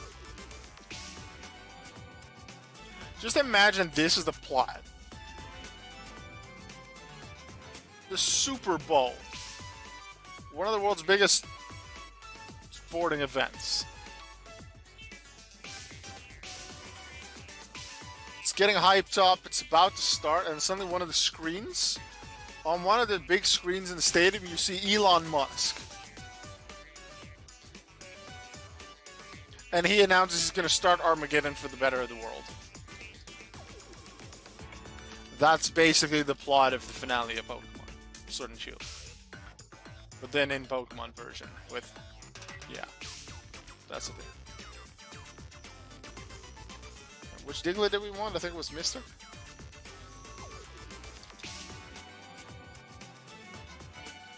Yes.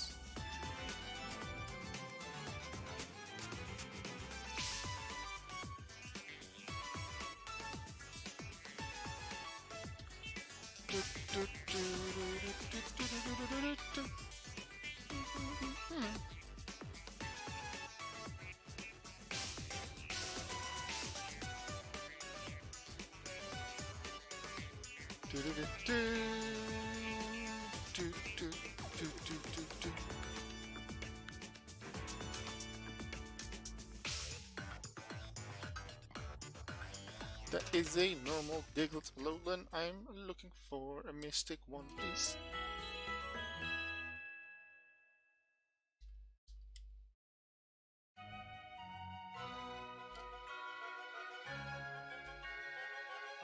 Hey, Davi.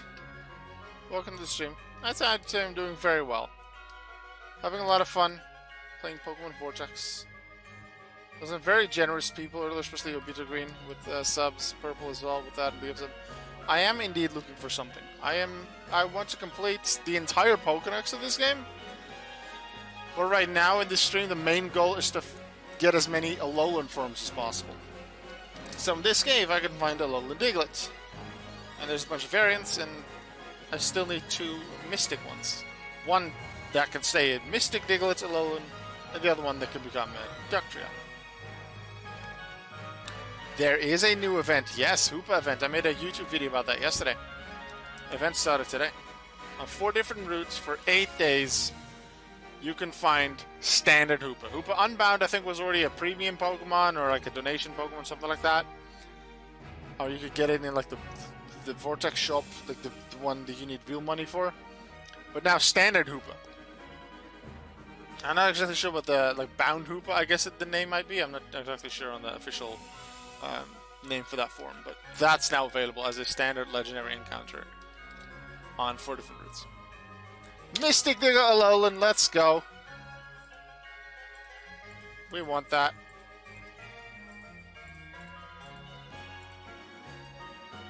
Catch. That puts us 1 away from completing all the Diglets. So we'll just immediately go evolve this one.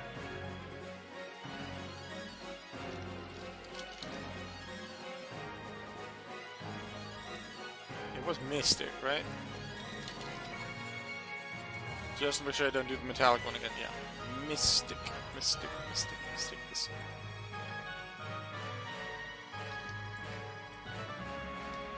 Didn't like the Greninja one. The Golbats and the Caterpies were good, yeah. And there'll be some events like that, with like the Golbats and the Caterpies, like Halloween themed or Star Wars themed. That'll probably continue in Vortex. But there's still quite a few like legendary events, like mythical Pokemon that aren't available in Vortex yet, and Patrick has said that he does want to make those available. We also don't have any of the Gigantamax forms yet. We don't know how they are obtained. Mega Evolutions count as standard evolutions here, but you need to get the Mega Stones. Where for the starters, both the Kanto and the Hoenn starters, you can just buy them in the shop, and the rest you have to earn through side quests.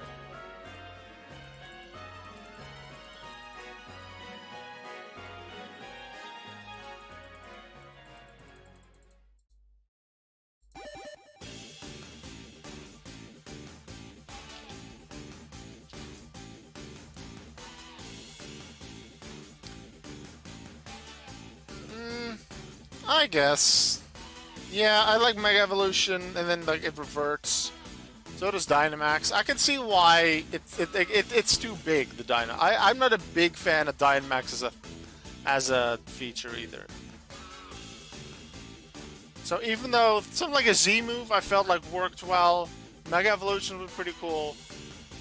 So I wouldn't mind if those like kept going or returned. Dynamax I'm not that big of a fan of. So I wouldn't mind that not appearing in any future Pokemon games.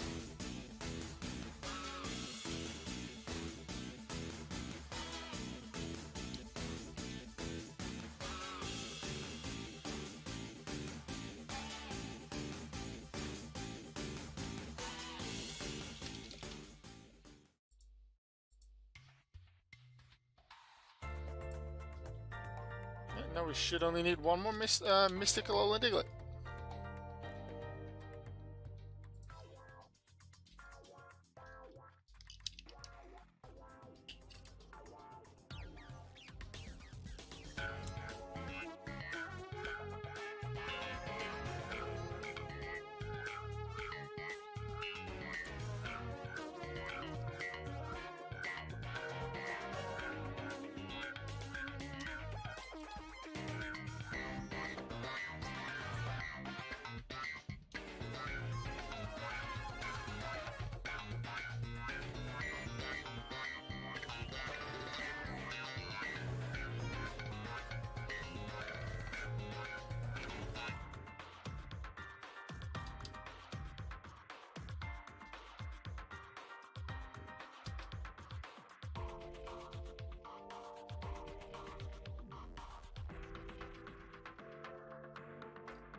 Come on, Mystic Diglett Alolan. This music works well. It's the Galar Mines theme. And this is like, these aren't mines, but it's still a cave. So it works pretty well.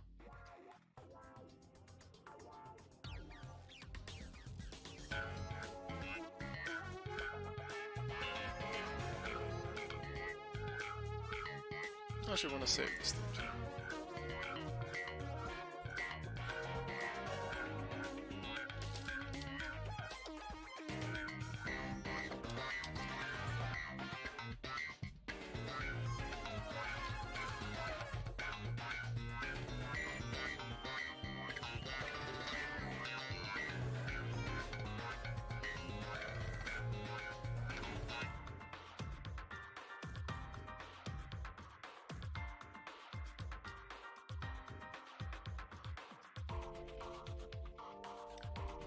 Alright, new question. What is everyone's favorite Pokemon? Just in general, out of any generation. What's your favorite Pokemon?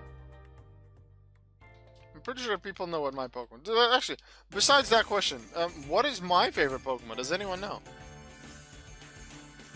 Especially people who've been watching my Pokemon videos for a longer amount of time. Like, they will know. But I wonder if the people that are in the chat right now have an idea. What's my favorite Pokemon? And outside of that, just what's your favorite?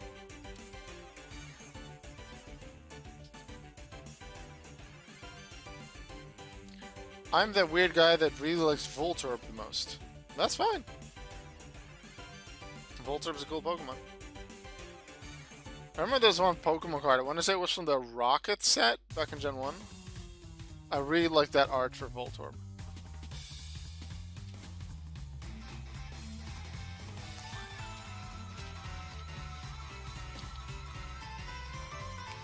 Yes, Beats theme. Really well-fitting themes for so many characters and areas in this game.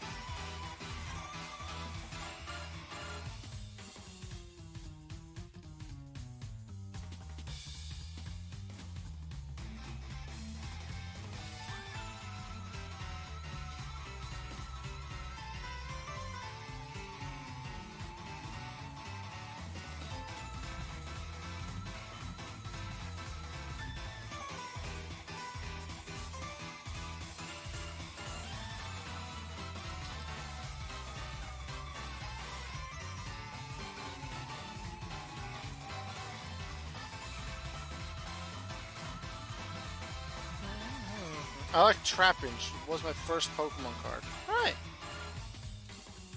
Interesting fact about Trapinch. It has a, I believe, a base attack stat of 100.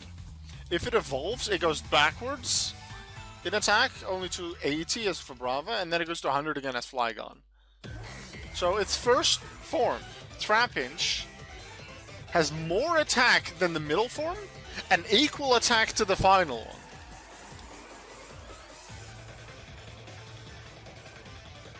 Its other stats are lower. Pretty sure all of them, but that's an interesting fact about Trapinch. My favorite Pokemon is Quilava. I've had a decent amount of favorite Pokemon over the years as I was watching the anime. But what was my first favorite? I think my first one was Butterfree, because I really liked Ash's Butterfree.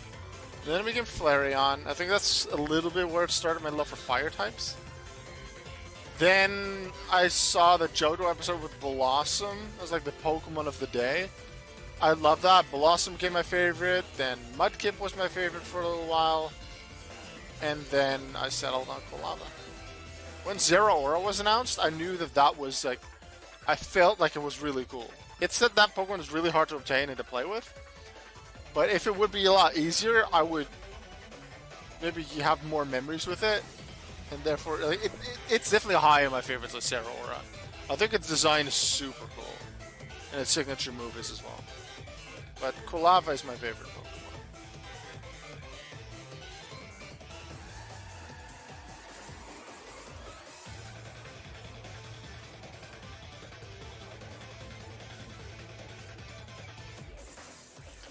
I've got 4 shiny Cutiefly in the past hour. Like, what? Can I have that luck towards Hoopas, please? I hope you find one or more. Like, I'm not hunting much for them right now, but I definitely will be hunting for them more throughout the week. Perhaps for videos, perhaps not. The thing is with doing it for a YouTube video, I generally do like a 15 to 30 minute recording. Usually, usually it's between 10 to 20 minutes Vortex video. Very likely that even if I don't find any Pokemon, I don't find a Hoopa in that time. So how interesting of a video will that really be?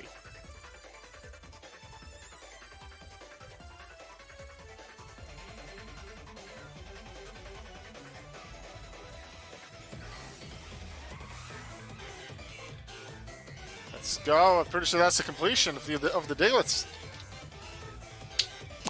Got it. Got it. Alright, so we said that Meowth is next, but we learned here on the wiki that Meowth Alolan only appears during the day on Route 1. So what I'm going to do is I'm going to walk to Route 1. It won't be daytime yet by the time I get there. However, I was thinking of somewhere in the next 20 minutes or so to take a little break anyway, just for toilet break, get some food and stuff like that. So I'll just take that break then. Anyone of you can take a toilet break and get food, get a snack, get something that they would want.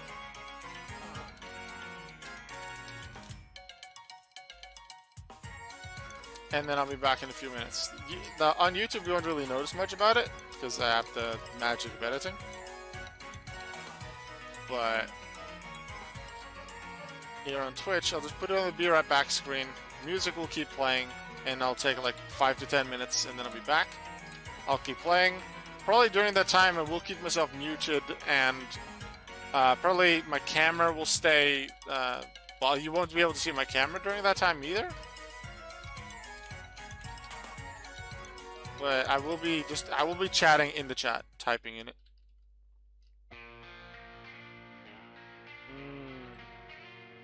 Certain feel of the intro of this theme. Yes. Certain feel.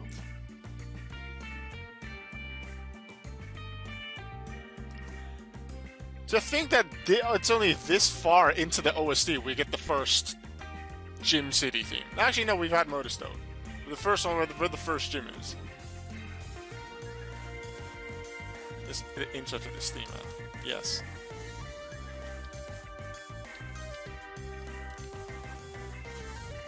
Yeah, no Meowth here yet. So, I'm gonna be right back. Take a little break. I will see you back in like 5 to 10 minutes. I'll keep you updated in the chat when I'm nearly back, and when I'm about to start up again.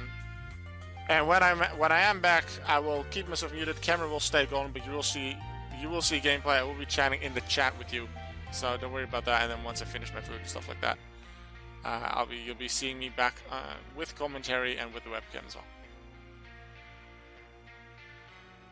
So see you in a moment. Me and my friend were looking for Dratsanice for a very long time. Then after 2 hours of hunting, he found 2 of it, and so did I after him. I really felt it was a bug or something. Crazy luck. In the end, it's all up to chance. It's a very low chance you find a legendary, but it's a chance, so it's also a chance that you find 2 of them within a minute. Yeah, a little break for me. I'll see you in just a moment.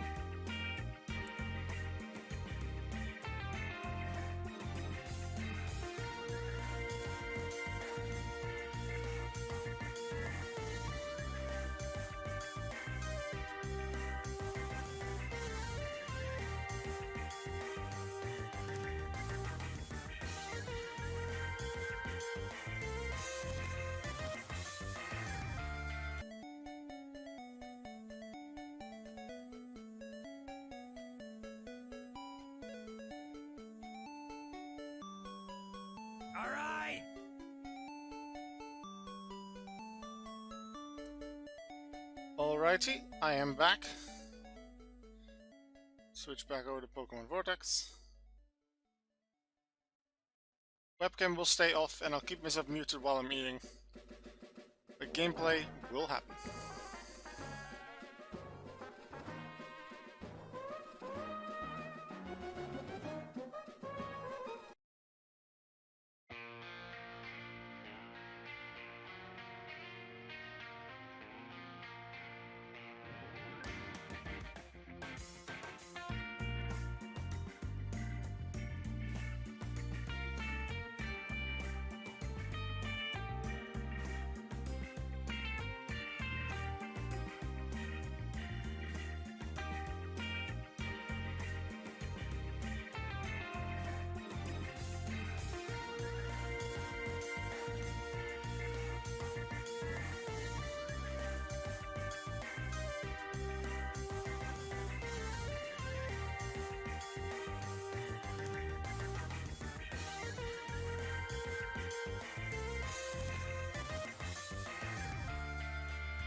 Webcam, switch.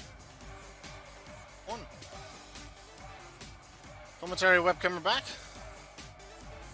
Let's continue trying to find this Meowth, but then in its different variants, because I haven't seen too many of them.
I don't really have very much luck with his Meowth, even while I was eating, so not a lot of battles were happening either. Come on, Meowth, work with me here. You only appear during the daytime. If we hit evening again, so nighttime in-game, which I believe is 18, on the clock, I will move back to a Hoopa area to do a little bit more of hunting for Hoopa. Whether I have all the Meowth at that point or not. And then a little bit of Hoopa hunting, and then that'll be it for the stream. Which makes it sound like I'm going to end the stream in the next 5 to 10 minutes, which I'm not. I'm not exactly sure how quickly the clock goes, but it doesn't go that quickly.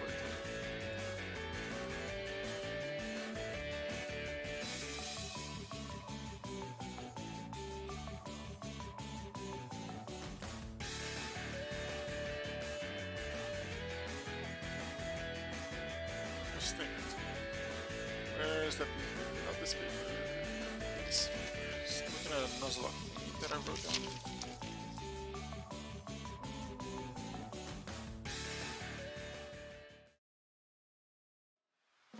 Yeah, I didn't use the rule of can only use the same amount of Pokemon messaging later.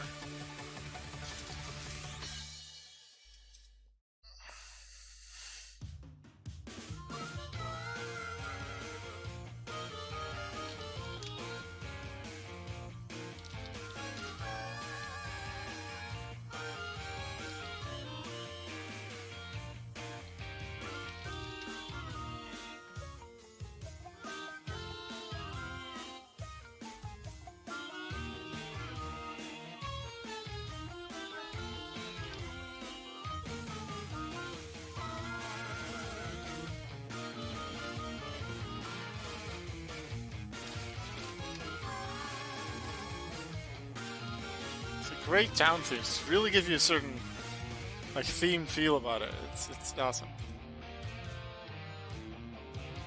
Do we have Motor Hammerlong? No. Hammerlong's 8. Yeah, we already have Motor. Where's that one? Just pausing this and let's bring up Motor for just a second.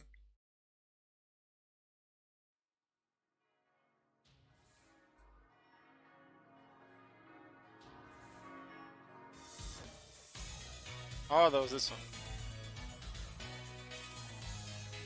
This is like a big place with some like bell tower or something like that. Nah, not really something I want to save. We can continue with that.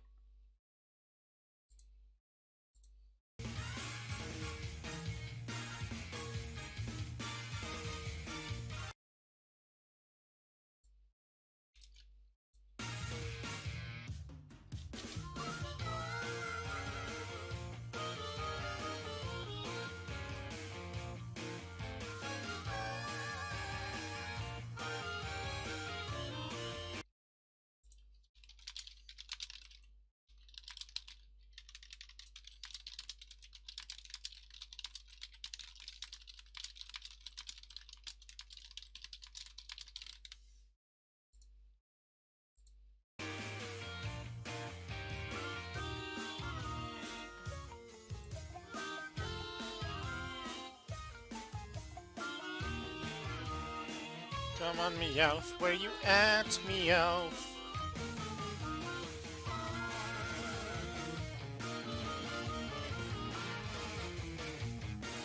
Where you at?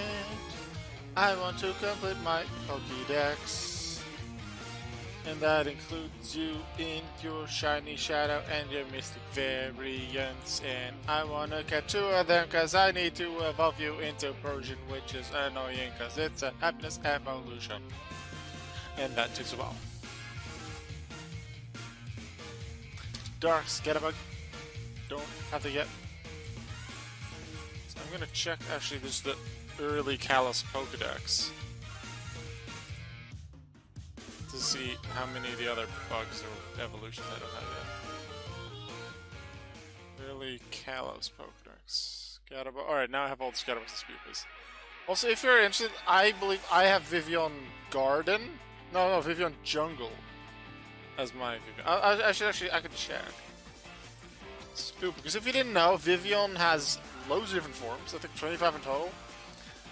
And in real life, depending on where you are in the world or where you bought your game, one of the two, that decides which Vivian you can get.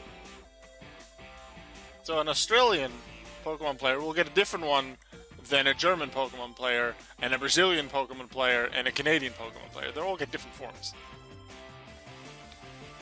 In Pokemon Vortex, it depends on the account. Every account can get only one Vivian. So you have to train between accounts. As you can see, I get Vivian Jungle. So if you're looking for Vivian Jungle, if you're collecting Vivian, just Vivian itself, or just for the Pokédex, if you're looking for Vivian Jungle, let me know. I may be able to help you with it by either evolving one of your Pokemon, although I do want like competition for it, like the Pokemon that I don't have yet, maybe, and I can evolve it for you. Or maybe I can get my hands on a duplicate, or I already have a duplicate that's already up for trade, and then we can trade for it.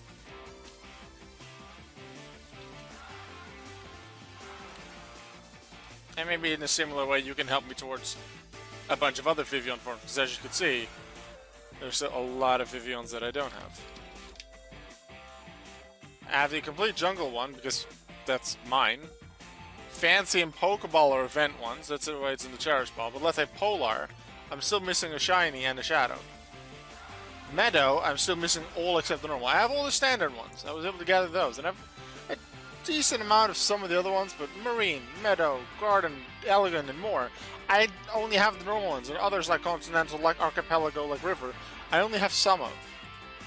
So, maybe you're willing to trade, let's say, a Mystic Vivian River that I don't have for a variant of Vivian Jungle that I have. And that way we can help each other to our Vivian collections. Which for me, naturally, but for everyone, adds to the total Pokédex collection. Which I'm trying to complete.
I'll grab myself this one, because it's an immunity Pokemon at level 6. And it's a variant. Which doesn't really add to that EXP I earn or the money. But that way, once I've, let's say, trained up 3 different shiny Oricorios, I can trade them way easier, or maybe sell them a little easier just because they're variants. If I would have just standard Oricorio or Baniri or Hoppip or whatever with the immunity, but that isn't a variant, then it's harder to sell them. So often the standard ones just get mass released, and maybe one or two I put up on Pokemon, and that's it.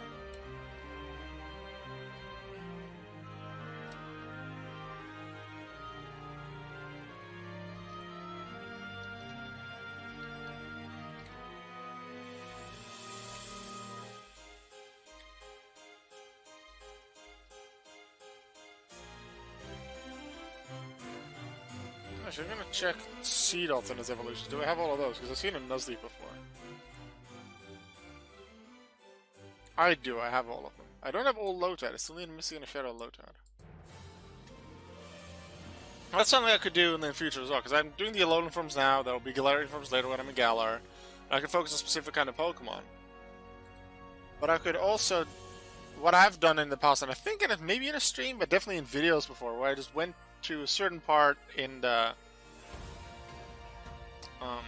in my Pokédex and just tried to evolve all the stuff that I had that I could. Like if I had a Slakoth in, like let's say I had a Mystic Slakoth but didn't have a Mystic Vigoroth, I would evolve that, and that way I'd go through the entire Pokédex. But now with me having caught a lot of things, and especially with the things that are common, I would just go to let's just go to the start of the Pokédex. Kanto. First common encounter here, Caterpie. Metapod, Butterfree, have all of them. Weirkuna Beedrill, have all of them. Pidgey, have all of them. What's the first one I don't? Ekans. I just try to find all of the Ekans that way. Well, similar to how I'm now going for the Alolan forms, I just go in the Pokédex. Try and find stuff.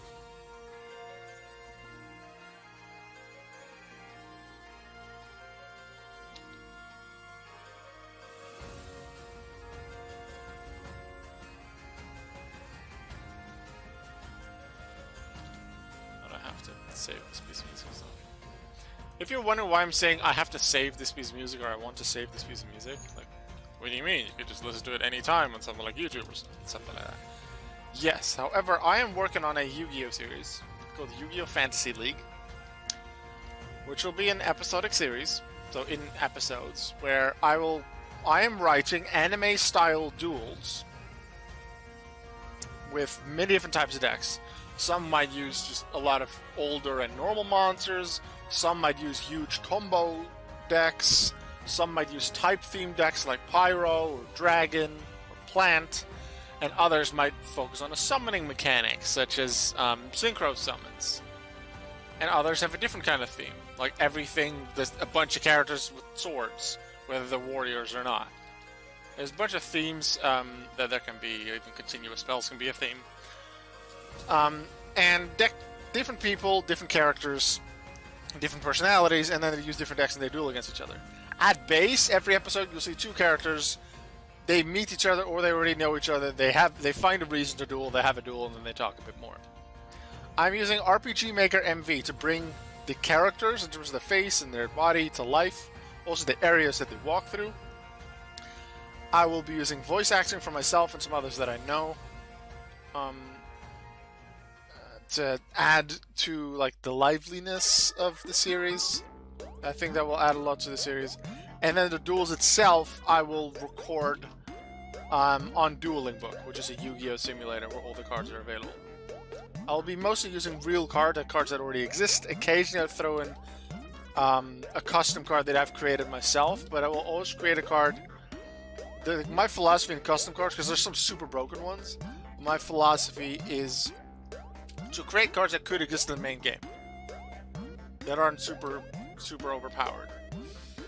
And it could mean that it's actually competitively a useless card, but it fits a certain theme. Like there is, to my knowledge, no level 7 or above plant-type normal monster. There's no real need for one because normal monsters aren't that great. But I decided to make such a card. Fire Reaper and Shadow Spectre, two really weak normal monsters. They don't have a fusion. I decided to make a fusion that needs those two.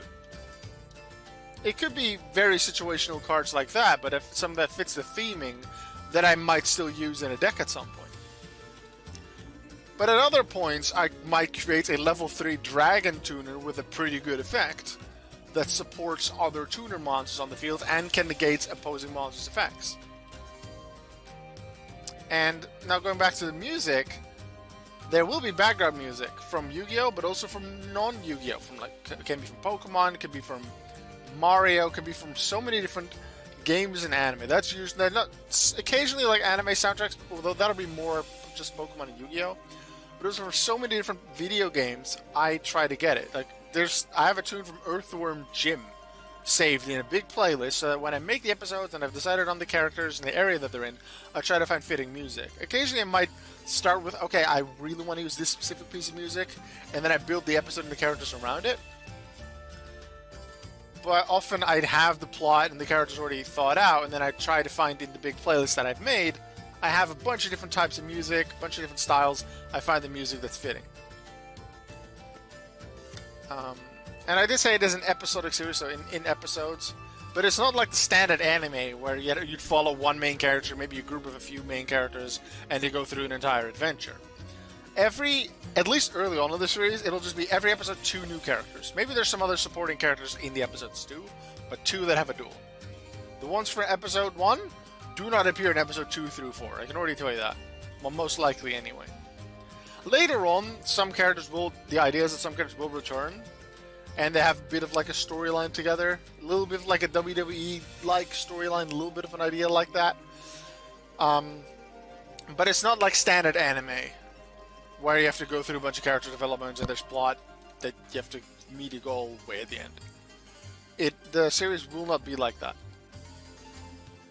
But I do think that this is a very unique thing in terms of in the world of Yu-Gi-Oh! On YouTube. So I am putting a lot of time and effort into it. Sometimes I will admit I forget to work on it, sometimes I just don't have the inspiration, so I can't really work on it. But I am putting a lot of time and effort into it, and I don't want to release episode 1 until I'm perfectly sure that it's good.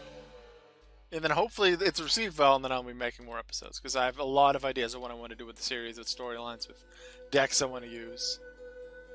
I've written multiple doodles already. Hey Paka, welcome to the stream. Why is it so hard to find Hoopa? Well, Hoopa is a legendary Pokemon, and legendary Pokemon are legendary for a reason. Because they're rare. They're very rare. So it can just take a very long time to find any legendary Pokemon. I was hunting for a little bit earlier during the stream, was hunting for Hoopa for a moment. Not for too long. But because of the time that I spent, it makes sense that I didn't find one. Because they're legendary, it's very hard to find them. It is still true that the encounter rate is still a chance, so even for an Ultra Beast, even though it's an extremely low chance, it's still a chance, so you can find one. And it is possible that you'll find multiple Ultra Beasts or multiple Hoopa variants within a few minutes of each other. It's a chance, but the chance is just very low. We do have 8 days for this event, starting today and then until next week, the end of Monday, British time. That is how long we'll have to find it.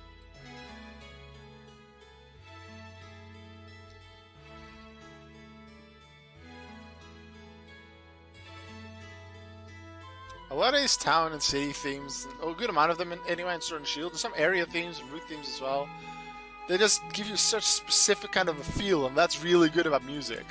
They get you hyped up, or they're like, oh, this is a place with a very big place, even though you don't know the place. The music just gives you that feel, which if music can do that, then I feel like background music soundtrack is really good. If it can give you that feel, so without you being in a big city, you can already feel like, okay, this is a big city, or this is a snow area, or something like that. And I feel like because of that, I can use a lot of these town and city and route themes from Pokemon Sword and Shield in that Yu-Gi-Oh! Series, but not only will I have a lot of other tunes that I also want to use, like this tune, for example. I feel like I could really use it, but like, where do I put it? I don't really have a storyline that fits this kind of an area yet. But as I said, sometimes I might start an episode where like I already have the duel written, but I have no idea what the characters' personalities are like. I don't even know what they look like because I haven't designed them yet. I just figure it out and start with music. The music gives me a theme, and I build on that theme. I build the entire episode around it. That's what I could do. Got ourselves a dark Bouncesuit. We didn't come for it, but we do have it now. Let's see, Bouncesuit isn't a Alolan Pokemon. Well, we could evolve a lot of these outside of the shiny one.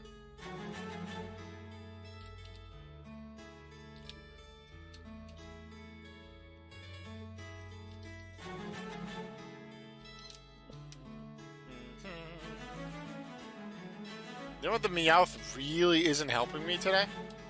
So I'm gonna give it till 14. I'm not even gonna wait until it's nighttime. I'm gonna go till it's 14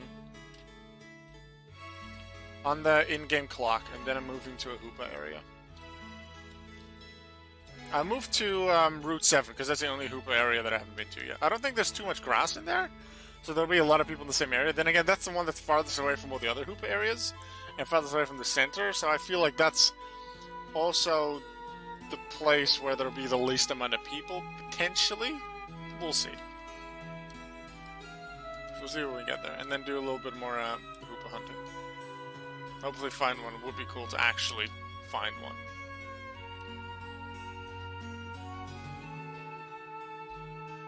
If anyone wants to help me towards like the Pokédex in any way with any type of Bouncesuit or Serena or Vivian, Alolan forms, or even Hoopa. Like, if you're willing to trade me a Hoopa or give me a Hoopa or something like that, then by all means I would really appreciate that. You don't have to. But maybe if you have duplicates or you don't really... You found them, you thought that was cool, but you don't really, like, need any of it.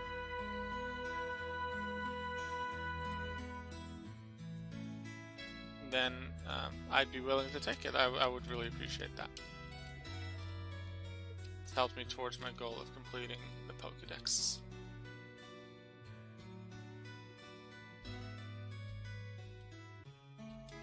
Shiny Meowth alone. There we go. Finally, one of the Meowths that we were looking for. Took you long enough, Meowth.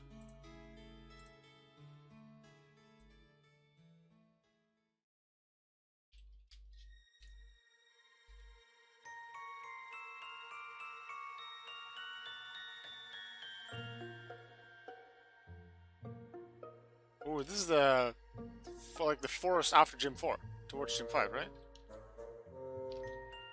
Glimwood Tangle, yeah. It's not really creepy, but it's very mysterious, and you still have to be like kind of wary. That's kind of the feel I get from it, and that's what the area is. It's not super scary. It's not a haunted woods, but it's still dark, and there's some interesting things going on. And the light tingles and taps show that there's some light and there's some like good stuff.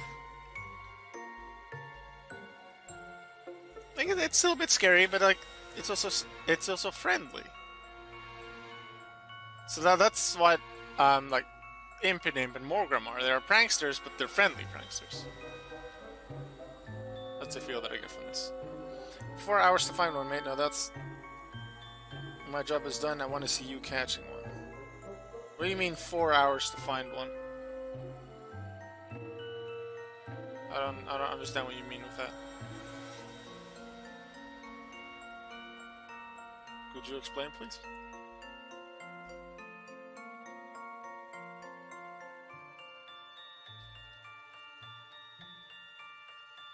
Also, I realized that I've said quite a few times, oh, I'll do it until 18 on the clock, or until 2 on the clock, or something like that. But I'm pretty sure that in the overlay that I chose, you can't even see that. Yeah, it's cut off. Because to make sure everything fits on the screen, the sides are cut off. Let me just check if I do anything like this. Yeah, you can still see all the Pokemon, so that works, but the time is cut off on the left side. So they cut something off on both the left and the right, so you can't even see the time. So I'm sorry for everyone that got a little annoyed by that, because I forgot that you can't see everything that I can see, because Vortex is a lot wider, and even though I could just show my full screen, I don't want to do that. I've, like the top of, like, let's say the URL bar of my, browser, and letting the tabs above it, they're technically part of what is being recorded in Livestream right now, but I've just moved it above the overlay, because I don't feel the need for you to see that. See, I just got one Hoopa too long to get this. Kid. Yeah, it can take a long time to find it. I'm gonna try and find one now. Let's move to Route 7. If anyone that's watching wants to hunt with me on Route 7, feel free to make yourself there. I'll be hunting for the Hoopa for a little bit there. I'm not exactly sure for how long, but it is the final thing that I'll be doing this stream.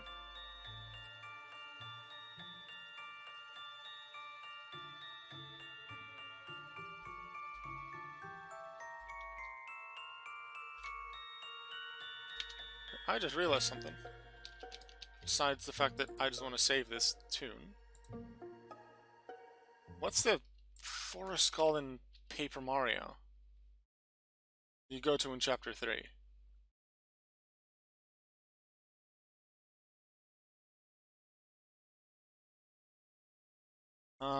Paper Mario Forest. Forever Forest.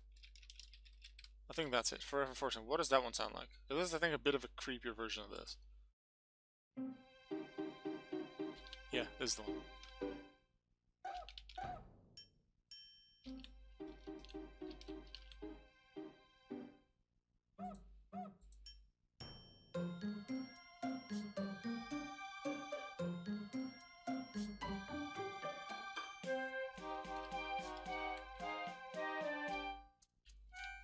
Hey, Mr. Cottony. I do not have you.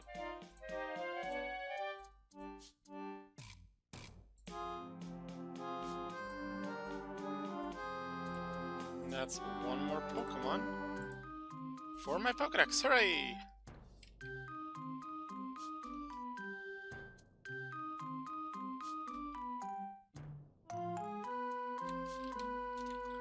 Well, we found a legendary. Now, only if we could also find the Hoopa, please.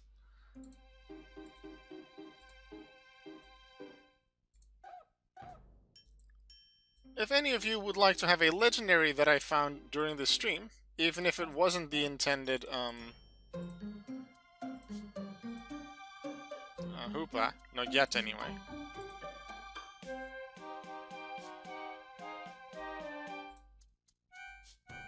Then I will put that up for auction as well.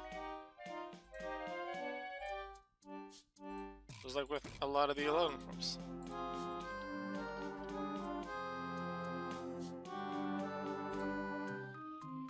Ooh, I see where I have a trade-off. I'll look at that after the next fight, whatever the fight is.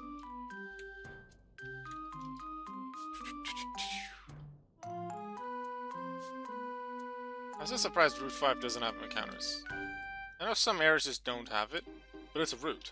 It's not like the Red Rust Canyon. This is just a second Red Rust Canyon, and you can't even walk at the bottom.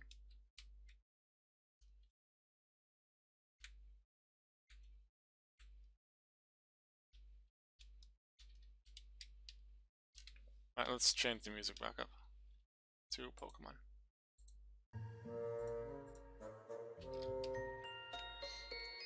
Cocos Games, hello, welcome to the stream. So I have one question, how could this Beast Ball's hard to get it? I would say so, yes. Beast Balls, if you just look at getting them on your own, well, you can always get them from Pokebay, although they will be very expensive, probably. Other ways to get Beast Balls are in the side quests, and you get them only from completing the Alola side quest, which is a very long time to even get there. And then, I'll check right now, just on the Vortex Wiki. Side quest. It's a total of 1,870 side quest battles to get to the end of the Alola side quest. So that takes a very long time. And then there is a total of a 40% chance. Squirrel! Hey! Cocos, thank you for the follow, I appreciate it. And there's a 40% chance, as you can see here, to get Beast Balls. 60% chance to get Ice Stones. I really hope, partially also because I already have Beast Balls, but I really want Ice Stones for my Pokédex. 60% chance to get a single Ice Stone. I can catch Glaceons as rare encounters to my knowledge on like an Ice route. But for all of the Ninetales Alolan and all of the Sandslash Alolan, I need Ice Stones. So I'll probably want to buy Ice Stones at some point. Just to make sure, yeah. Glaceon is on Route 14 as rare encounter, it looks like. Yeah. On the same route where Vulpix Alolan is, so hopefully I can just catch them at the same time. Or Mr. Mongolarian. Huh. Interesting. I have watched you on YouTube. That's where I found your Twitch from. I see. Paka, do you mean the Vortex Wiki? I can just link you the page that I'm on right now. And then you can just, this is I put the link in the chat, just the page that I was most recently on. And you can just go from there. If you go to the main page, I'm not exactly sure what the main page is called, but probably if you just click on the logo or something. And there's a lot of helpful guides and explains how things are done. You can look at where to catch specific Pokemon. It also tells you which Pokemon appear in which area and at which rarity. Is this Route 6 or 7? I think this is 6, right? 6, yeah. And we want to go to Route 7 because that's where Hoopa is. Or Hoopa can be, anyway. I do like this area. I remember when I was trying to catch some Pokemon here, I walked around here often. Trying to catch some Pokemon. Decent amount of immunity stuff here as well. I can help you with Ninetales Alolan if you want. I've got a dark one. Ooh, I would really appreciate that. That would be awesome if you could do that.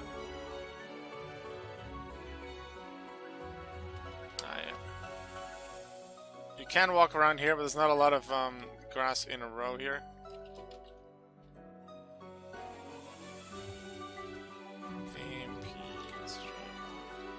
Just checking where all the grass is in the area. Yeah, where most people are, that's where the biggest grass patches are. So you don't have to press up and down, or if you use directional controls like now, you have to move it around as much. If you just go to here.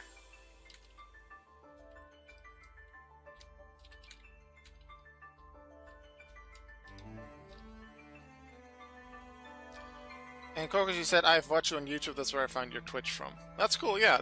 I have a lot of viewers on my YouTube videos, especially on Vortex. It's easily my most watched series of videos on YouTube. I don't really do Vortex streams too much on Twitch, because I don't often play for longer, for very long periods of time. And a stream would ask you, generally, to play for multiple hours. I feel like that's the best for a stream. And I don't really enjoy that too much for Vortex. I feel like it's better for shorter periods of time. So that's why I don't do Vortex stream too much. But I realize that, especially on YouTube, people enjoy Vortex content and are asking for more. Especially when I haven't uploaded a video of that, let's say in a week or 2 weeks. I get some messages or comments like, hey, when are you uploading the next video? So there's definite interest in it. Ooh, shiny Chimchar! That's not only a rare, but it's a variant of a rare, and it's a starter, so that's definitely something people like, that I might be able to get some good stuff off it. And I'm not even sure if I have all of the Infernapes and Infernos in shiny. That's a cool encounter. Let's check. Pokédex Sinnoh.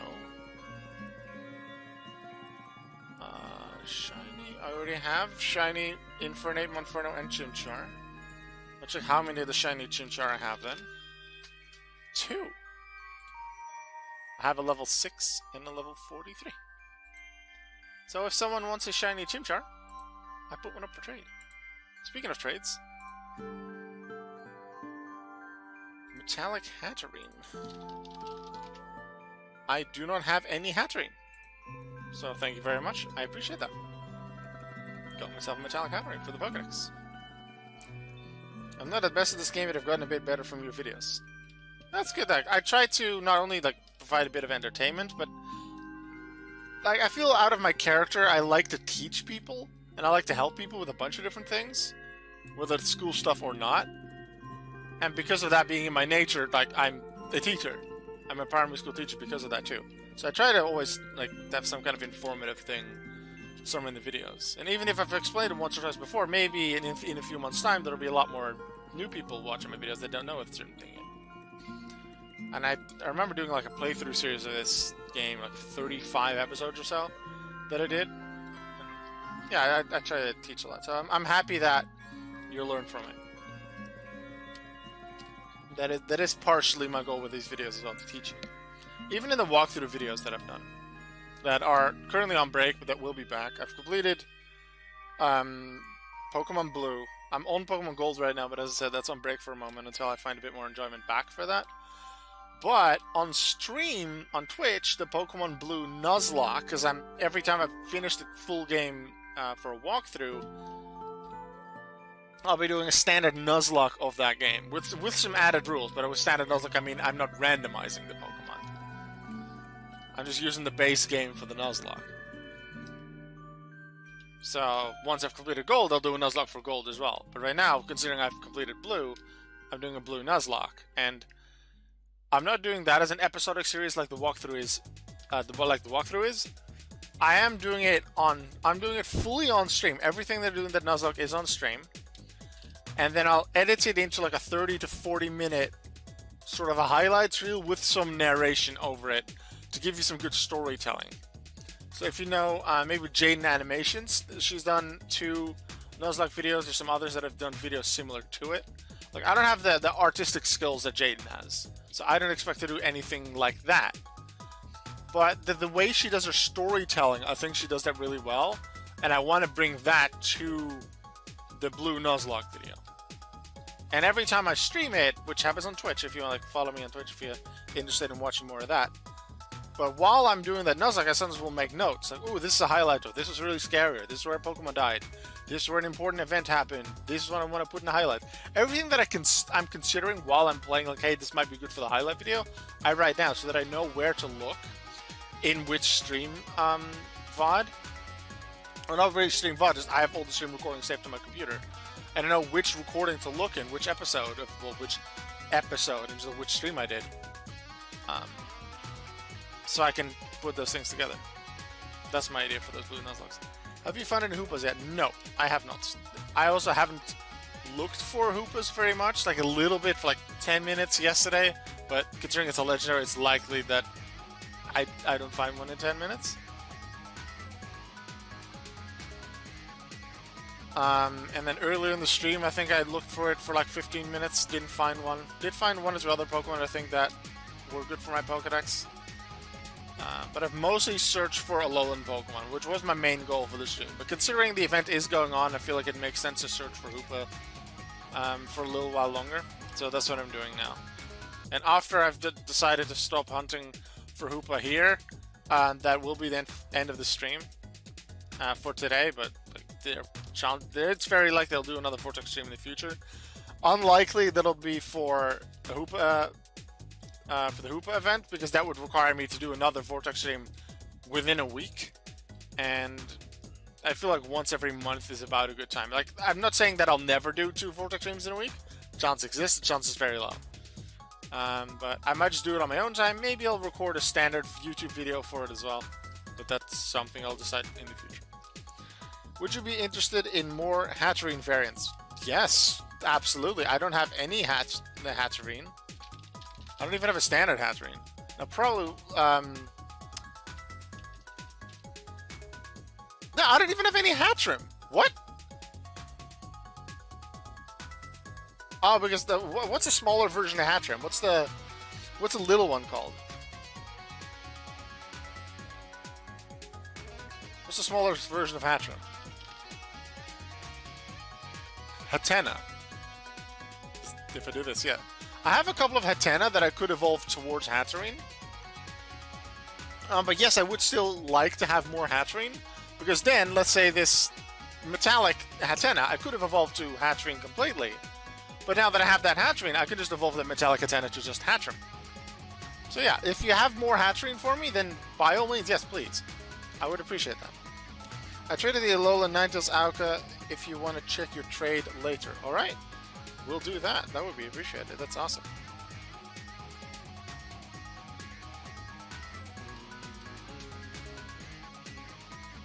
This theme is also very good. So many themes from this game are good. This is Spike Move, yeah. This fits Spike Move. So many themes are good. I'll probably have to listen to the soundtrack again when I'm not focusing on playing this game and providing commentary for it, reading the chat, stuff like that. Because sometimes I do anything else that I have less focus on, listen to stuff in the background, and then I play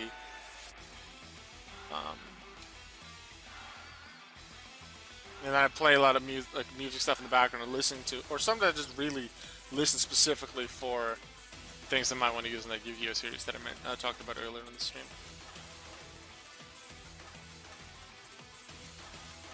First ever Dark type gym leader, and what a good one it was. Very good character. It's very interesting how Dynamax is a thing in the entire game, and he just refused to use it. He doesn't have a clear ace because he treats all his Pokemon equally. Doesn't have a fancy gym stadium. Just does it in like the little arena thing at the back of like a back alley kind of city. He's the leader of the evil team, which isn't really an evil team. It's really interesting how they set this guy up.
Alright, sorry for that moment of a pause. My brother came in and wanted to tell me something, ask some questions.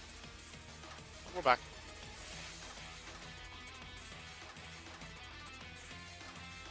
Did you miss anything in chat? Unlock the sub emote with Pokecoins. I mean Pokedollars. Alright, that works. Yeah, that is an option.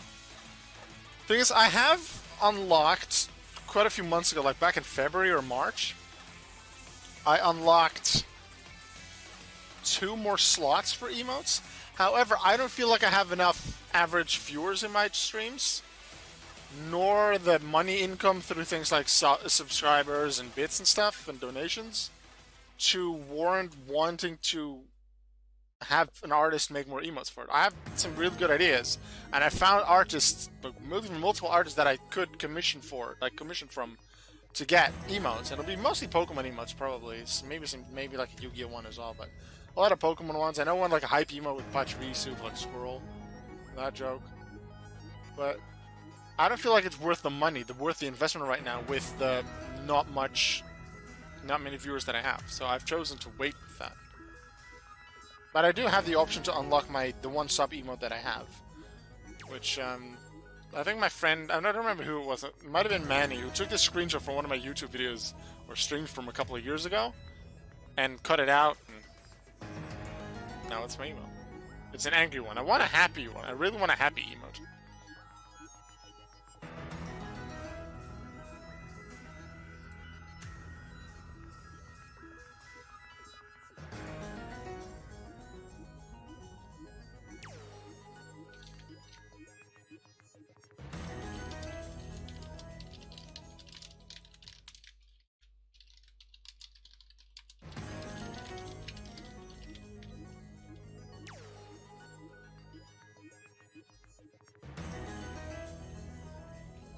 Have the Gardevoirs? I at least have that Gardevoir.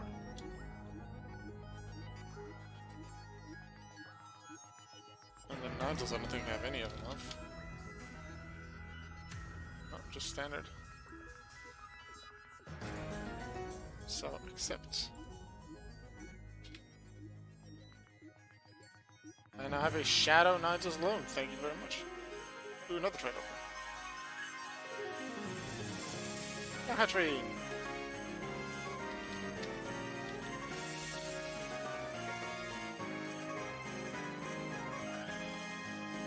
Thank you.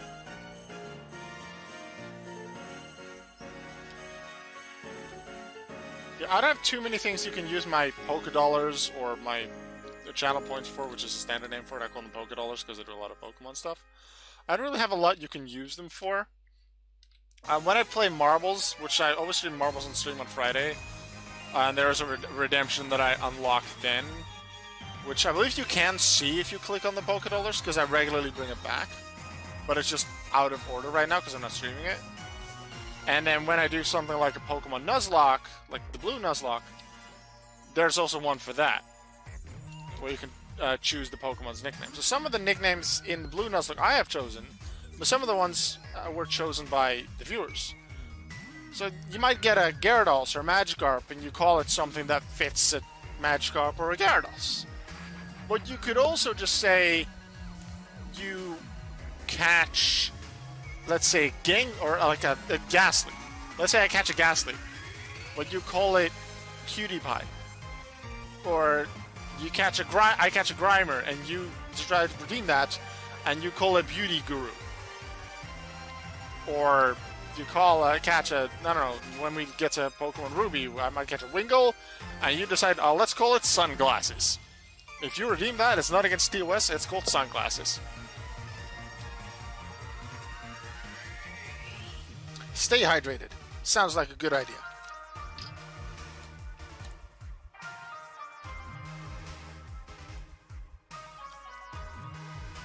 I talk a lot, so after all, my throat really needs some water.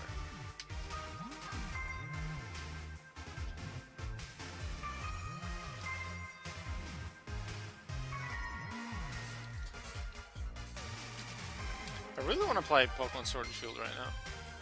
So probably I'll play that a little bit after the stream. We'll take a little bit of a break, just watch some YouTube videos or something like that. But I really want to play Sword and Shield now. Shield was my main game, was the first game of those that I played. I'm the farthest in it. That's the one I have the DLC for. I don't have it for the other one. But I have some like I use Pokemon Sword for things like challenge runs and Nuzlocke. I don't think I've completed the current challenge that I'm on. But I want to do a Nuzlocke, so maybe I'll complete that challenge and then move on to a Nuzlocke in it.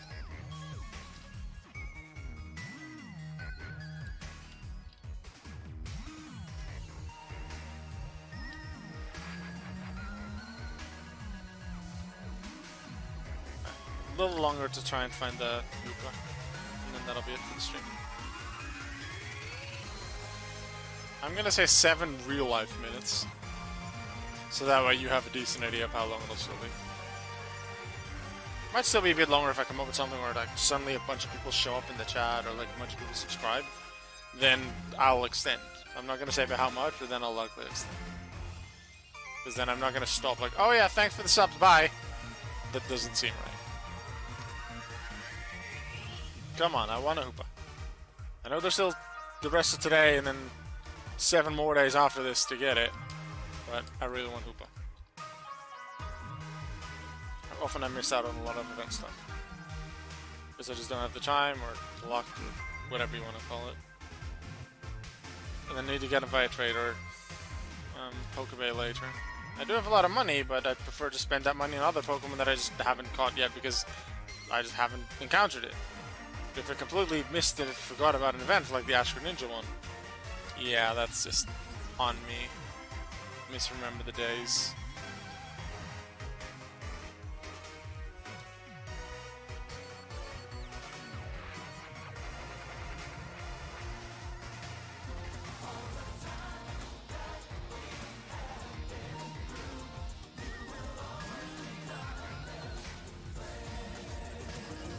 I like that I found that, I can use that as a sound. Purple Cat gifted tier 1 sub to Becca! Hey! Thank you very much, I appreciate that, Purple Cat. Very much appreciated. Does this mean you want the stream to go on for longer? Considering what I literally said a minute ago? Or was that just something generous you just wanted to do?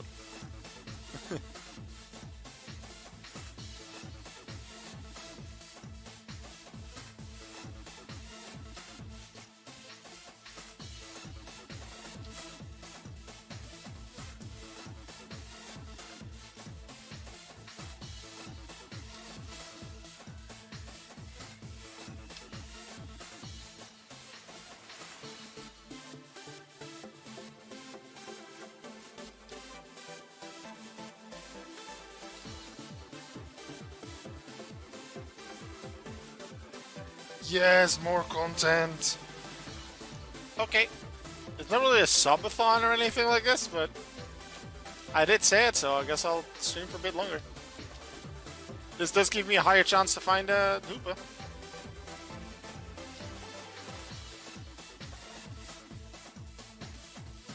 Let's actually put up a Twitch. I'm going to put up a poll in the Twitch chat in a second. And the poll will ask, will I find a Hoopa this stream? And the stream doesn't have to take super long. It might take 10 more minutes, it might take 20 more minutes. Let's put up a poll. Will I find a... Where's the poll button? Poll. There we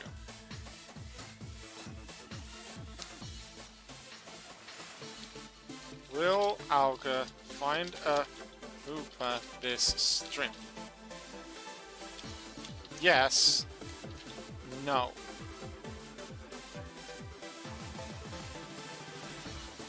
There you go. If you look at the chat, at the top of the chat, there should be like a drop-down menu for a poll. You can vote on that to tell me if you think I will find...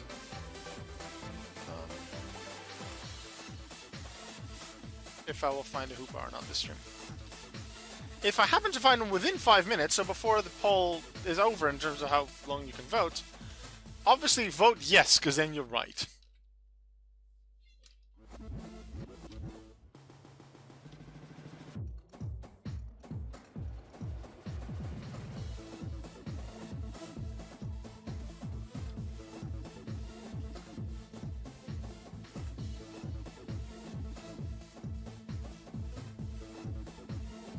A question for those that are in the chat, like Paka, Purple Cat, Kokos, if you're still here. What kind of content from me do you normally watch? Have you only recently discovered me? Have you been a viewer for a long time? Do you mainly watch my YouTube? Do you mainly watch my Twitch? Do you watch both?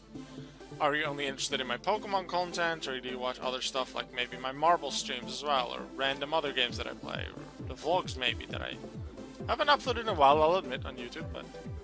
What kind of content from me do you mainly watch or only watch? Hey, Chipchar.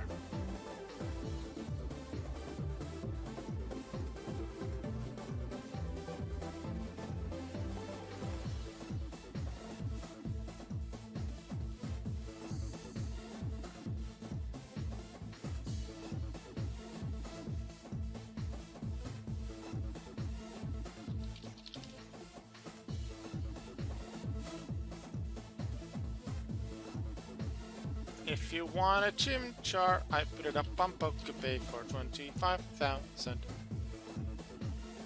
Also that Mesprit that we got earlier in the stream, a legendary. You can get that one too. And a bunch of the Alolans, especially Rattata and Diglett that I have a lot of duplicates of.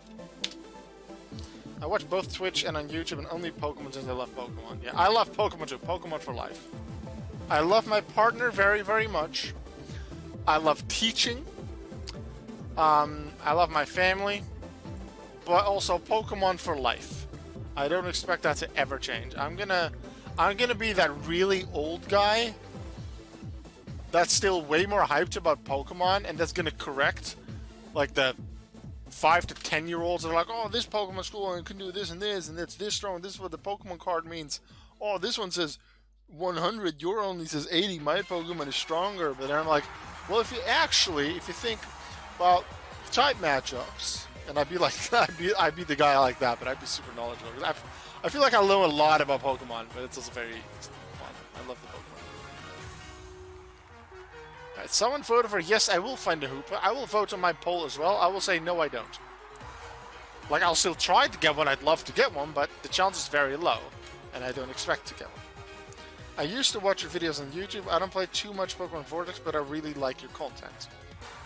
That's nice to hear. Thank you. Even though you don't play, you still like the content. Do you mean specifically the Pokemon Vortex content, or just the videos in general?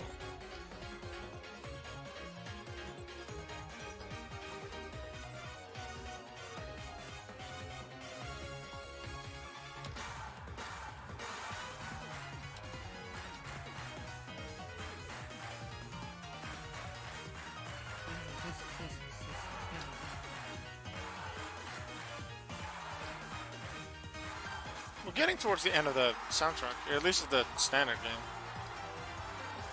Okay, let's check. How far in the soundtrack are we? Still Rose Tower, that stuff. Gym Leader rematch. Actually, there's a decent amount of stuff to go. Energy Plant, Eternatus. Yeah, there's still quite a lot of tunes to go. So I'm not going to say I'll go until the end of the soundtrack. Even if it's just the end of the soundtrack of the main game without DLC. That's also something interesting. If I would ever replay Sword and Shield but with DLC active, doing something like the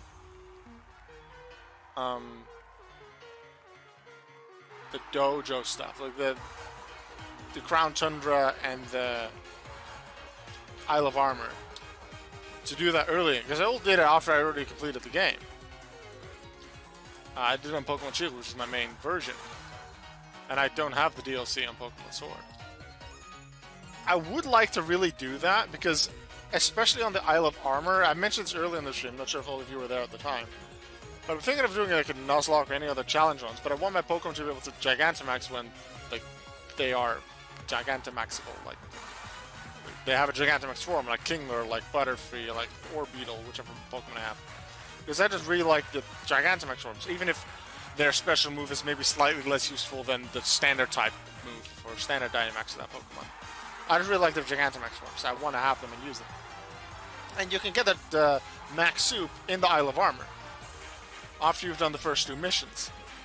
But one, I don't want to buy the DLC just to be able to do that.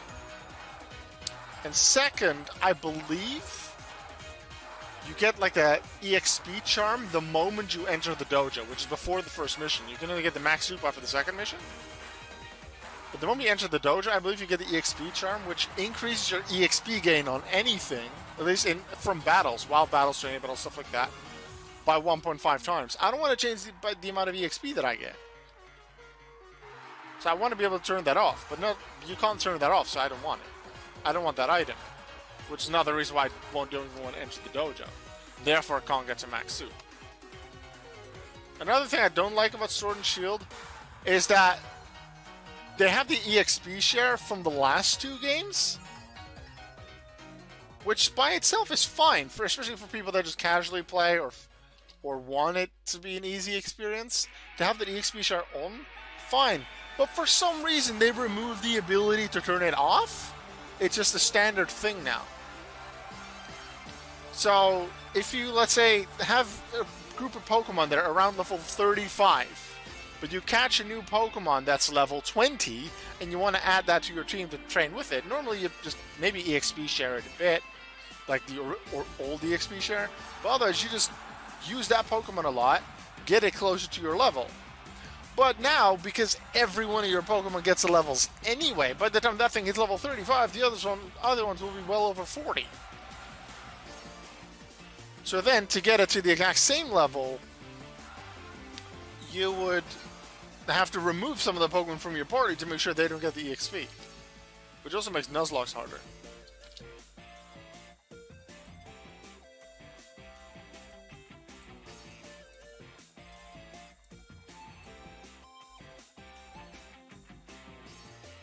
Vortex are good, but everything is really good. I'm a Pokemon fan too. My focus in this Vortex game is to get all my Pokemon 100. I assume that means level 100? So I prefer always level than try to capture other ones. Okay, that makes sense. Yeah, in terms of Pokemon with immunity, so Pokemon that are immune to a certain type, like ground types being immune to electric and flying types being used to ground. If you catch a level 6 Pokemon, like the Sandal, one fight against the trading account, it's immediately level 100. So if you don't necessarily care about the amount of EXP a Pokemon has, you just want it to be level 100, then catching a level 6 would be very useful for them. It can save you a lot. Although if you catch level 8s, then you do 2-3 fights. If you catch level 18, it would do a few more fights, but the fights are quick. It's just that if you do it with a level 6, you get more money out of it too.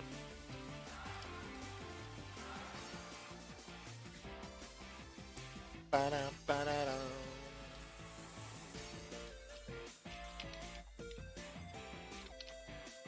Hoopa, where are you at?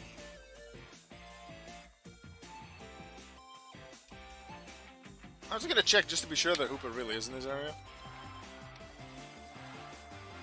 Check the announcements. It's in the Vortex Discord, but announcements also go to my server.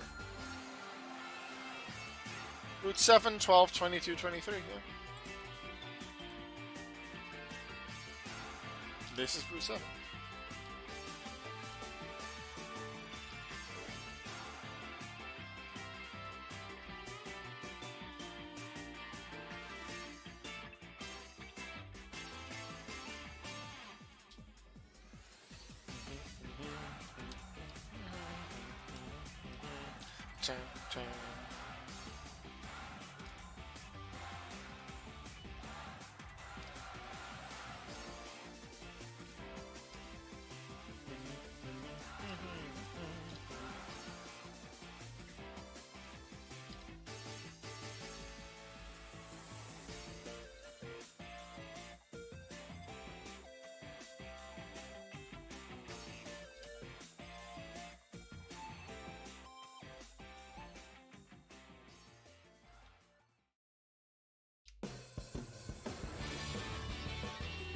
What's this theme? I remember it, but... Oh, Storming Rose Tower, right. I believe this theme stayed during the battles? Which was really interesting.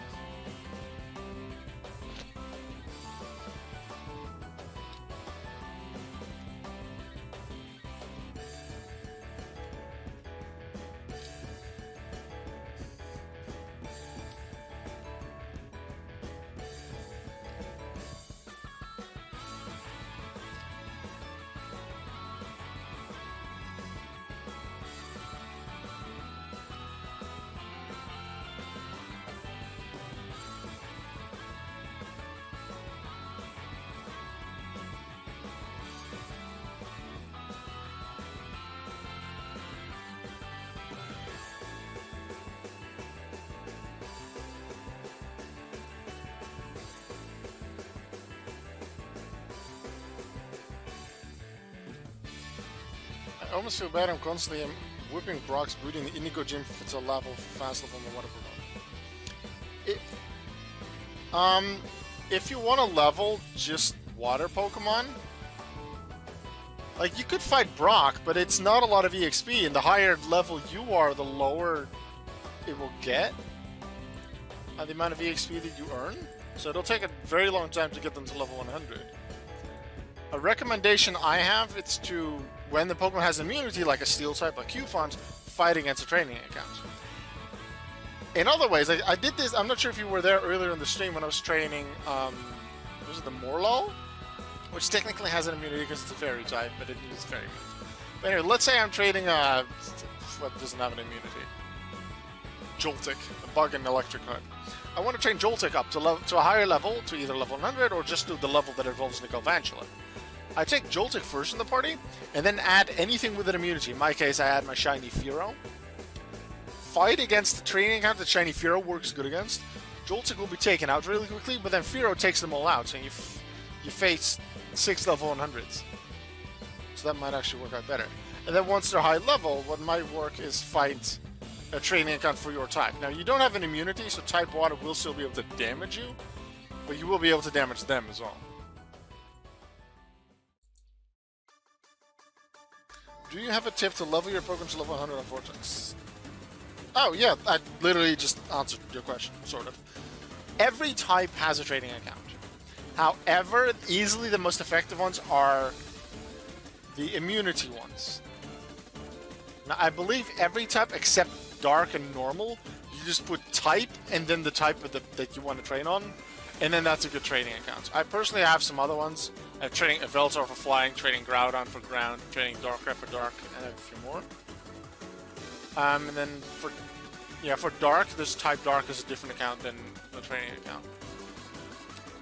So if the Pokemon has immunity, like a flying immunity, go to type flying or to training a Veltor, fight against that.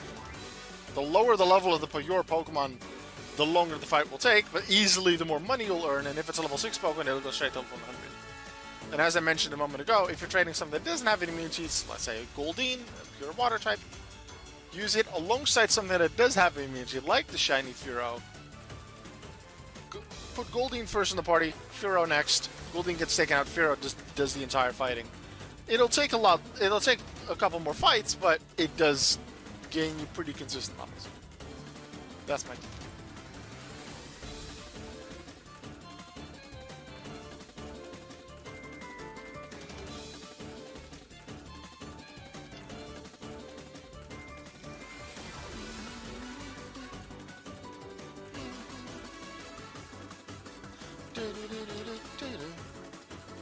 Bum, bum, bum.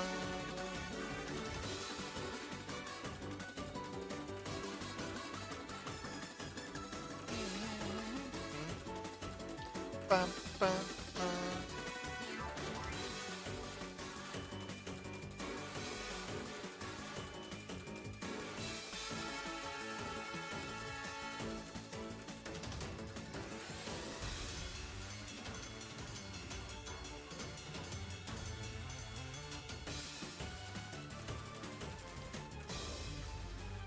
Come on, Hoopa, where you at? Hoopa, where you at, Hoopa? I've seen hippopotamus, and the hippopotamus name, you can make Hoopa from it if you want with the letters, but that's not a Hoopa. Come on, Hoopa.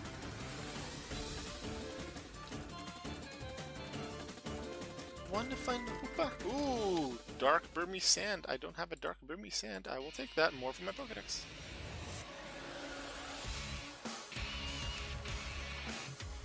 What theme is this? Oh, the tournament opening ceremony. Let's see, how many Pokemon do I have at this point? Well, I can just check here. 5,062 out of 7,368. Getting higher and higher.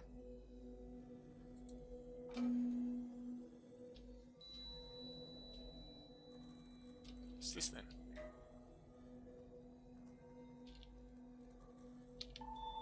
Slumbering Wild Shrine. Ooh. Very mysterious.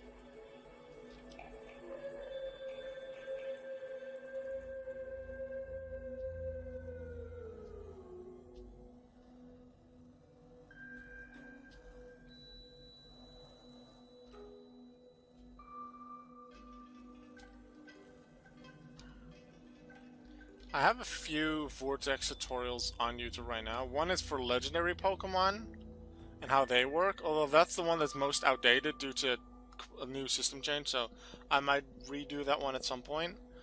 I have one for easy like levels in EXP. That's like, I guess I could update that slightly, but it's still mostly the same, and it is, as I quickly explained it like a few minutes ago, and it's still mostly that. One of the changes from when I made that video is there's more, there's a few more accounts right now, training accounts that you could choose, depending on the Pokemon that you're training. But that one still mostly applies, and then I have a tutorial video also for how happiness works, and how you can effectively train Pokemon's happiness if you want to do a happiness evolution, like Meowth to Alolan, Pichu to Pikachu, Igglybuff to Jigglypuff, stuff like that. How you can effectively do that. Although, that one could also use an update, because that one was I made for if you do one Pokemon at a time. But there's a more effective method in the long run if you want to do an entire party of Pokemon. And I didn't put that in that video. I think I discovered that within a week of uploading that video. I don't think I've updated it. I have a present for you, Alka. I like presents. Do you have a tip to delivery? Alright, I'll find it out in a second. Then I'm going to assume it is a trade. So, whenever I next refresh the game after the next battle, I should see that pop up in the top left. So I'll just catch this level 6 Sandshrew. It is not a trade. Well, it might still be a trade, but you just haven't put it up for trade yet. What is your surprise?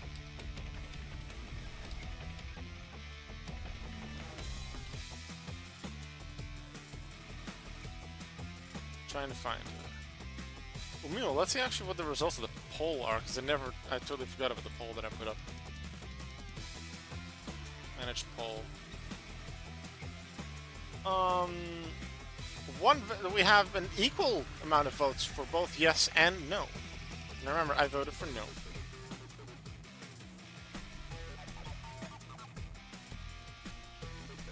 equal amount of votes for both yes and no, but the stream is almost over.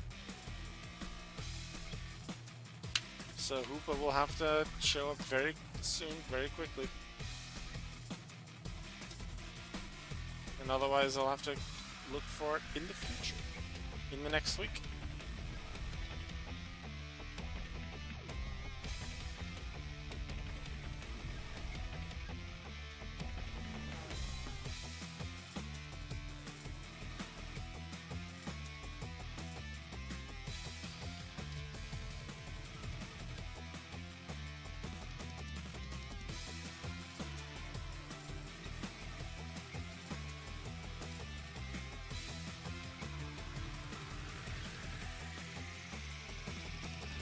If I would have to give this live stream a short name, would I call it like the Alolan Hoopa live stream hunt? Like Alolan Hoopa? People might be like, huh, but Hoopa doesn't have an Alolan form. But generally I have like two or three words in the YouTube title, this is the YouTube thumbnail that I make.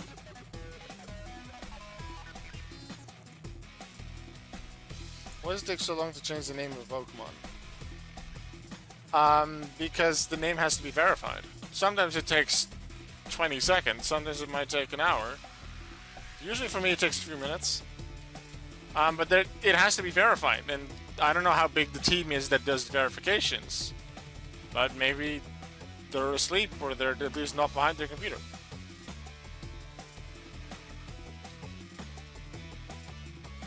Alolan and Hoopa hunt. Yeah, but I definitely want to put live stream in there too. So maybe I'll just, yeah, Alolan form and Hoopa hunt live stream. Something like that. I might just make the thumbnail a little different to fit that all in. Or call it the Alolan Hoopa live stream, but then the YouTube title itself will have the full thing.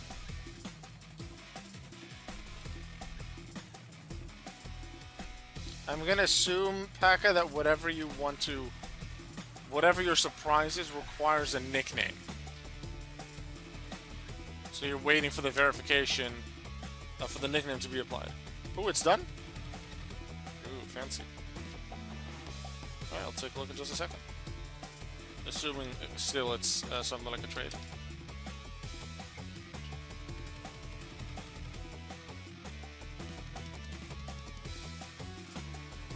Don't see it yet, but maybe you put that in the chat just because the nickname was there.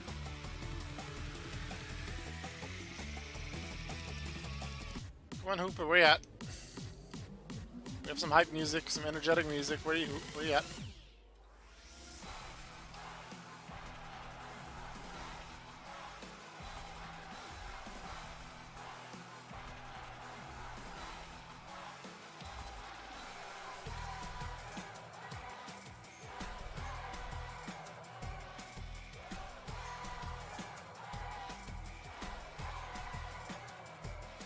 Ooh, shiny for Brava. I'll take that.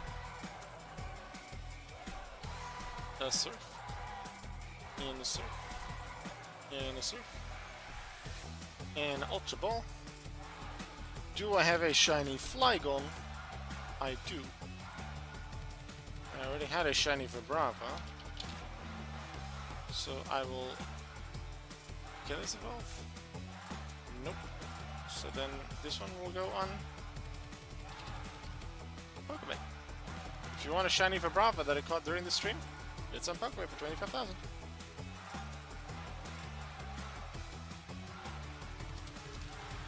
Pekka, could you please tell me what the surprise is? Because it's not. It seems to not be a trade because I don't see a trade on my account. It is in my trade. Oh, you just put it up a second ago then. Because it currently says that I don't have a trade, but maybe if it refreshes. Yeah, I have the trade now. Let's see what this surprise is. Let's see if it's a good surprise that we can end the stream on. Ooh! Oh, you named it after you.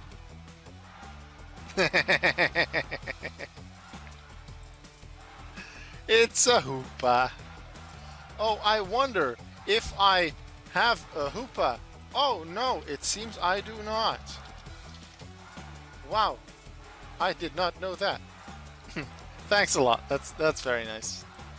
So in the end, I got a Hoopa after all. I need to check the poll again. Did I say, will I get a Hoopa or catch a Hoopa? It says, will Alka find a Hoopa? Technically, it also doesn't say find one in the wild. I found one being offered on one of my Pokemon on the trades. So you could argue that I found one. It's a little far-fetched. But I did get at least one Hoopa. Now I just need all the variants. Metallic, Mystic, Shiny, Shadow, Dark. Packer, for now, thank you very much for that Hoopa and for some of the other trades that you've given me.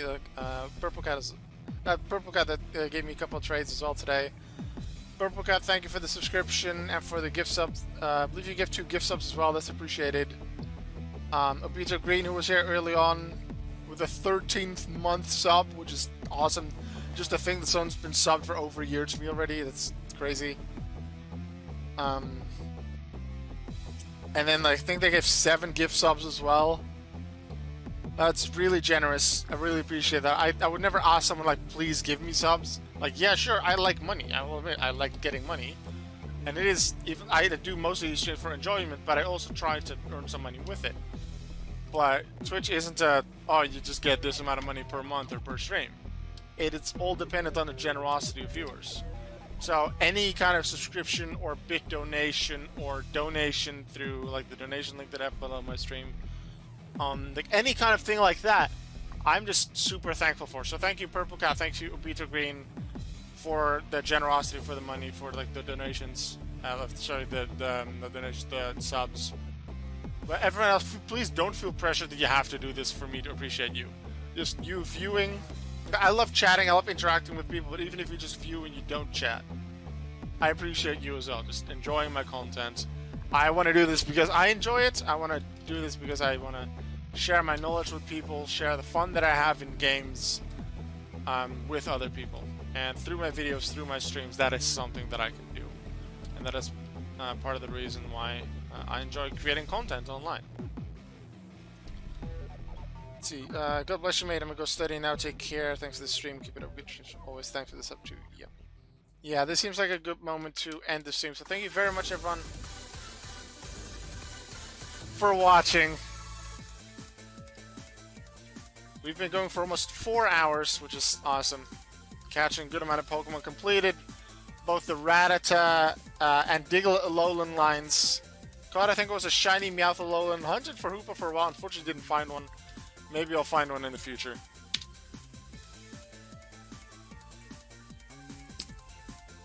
I'll see you all in the next stream. I'll see you all back on YouTube for more Vortex videos and a bunch of other things. Next stream, as I said earlier, Marble Sun stream is always on Friday. And who knows what other things that might come up with. Pokemon Blue Nuzlocke is likely to continue soon as well. If you're excited for that, make sure you're on my stream, because only the highlights, like a 30-40 minute highlight thing, will be on YouTube eventually when that's done. Everything live, that's on Twitch. Thank you for watching, everyone. I really appreciate all of you. And make sure you always remember that you are worth it. Goodbye.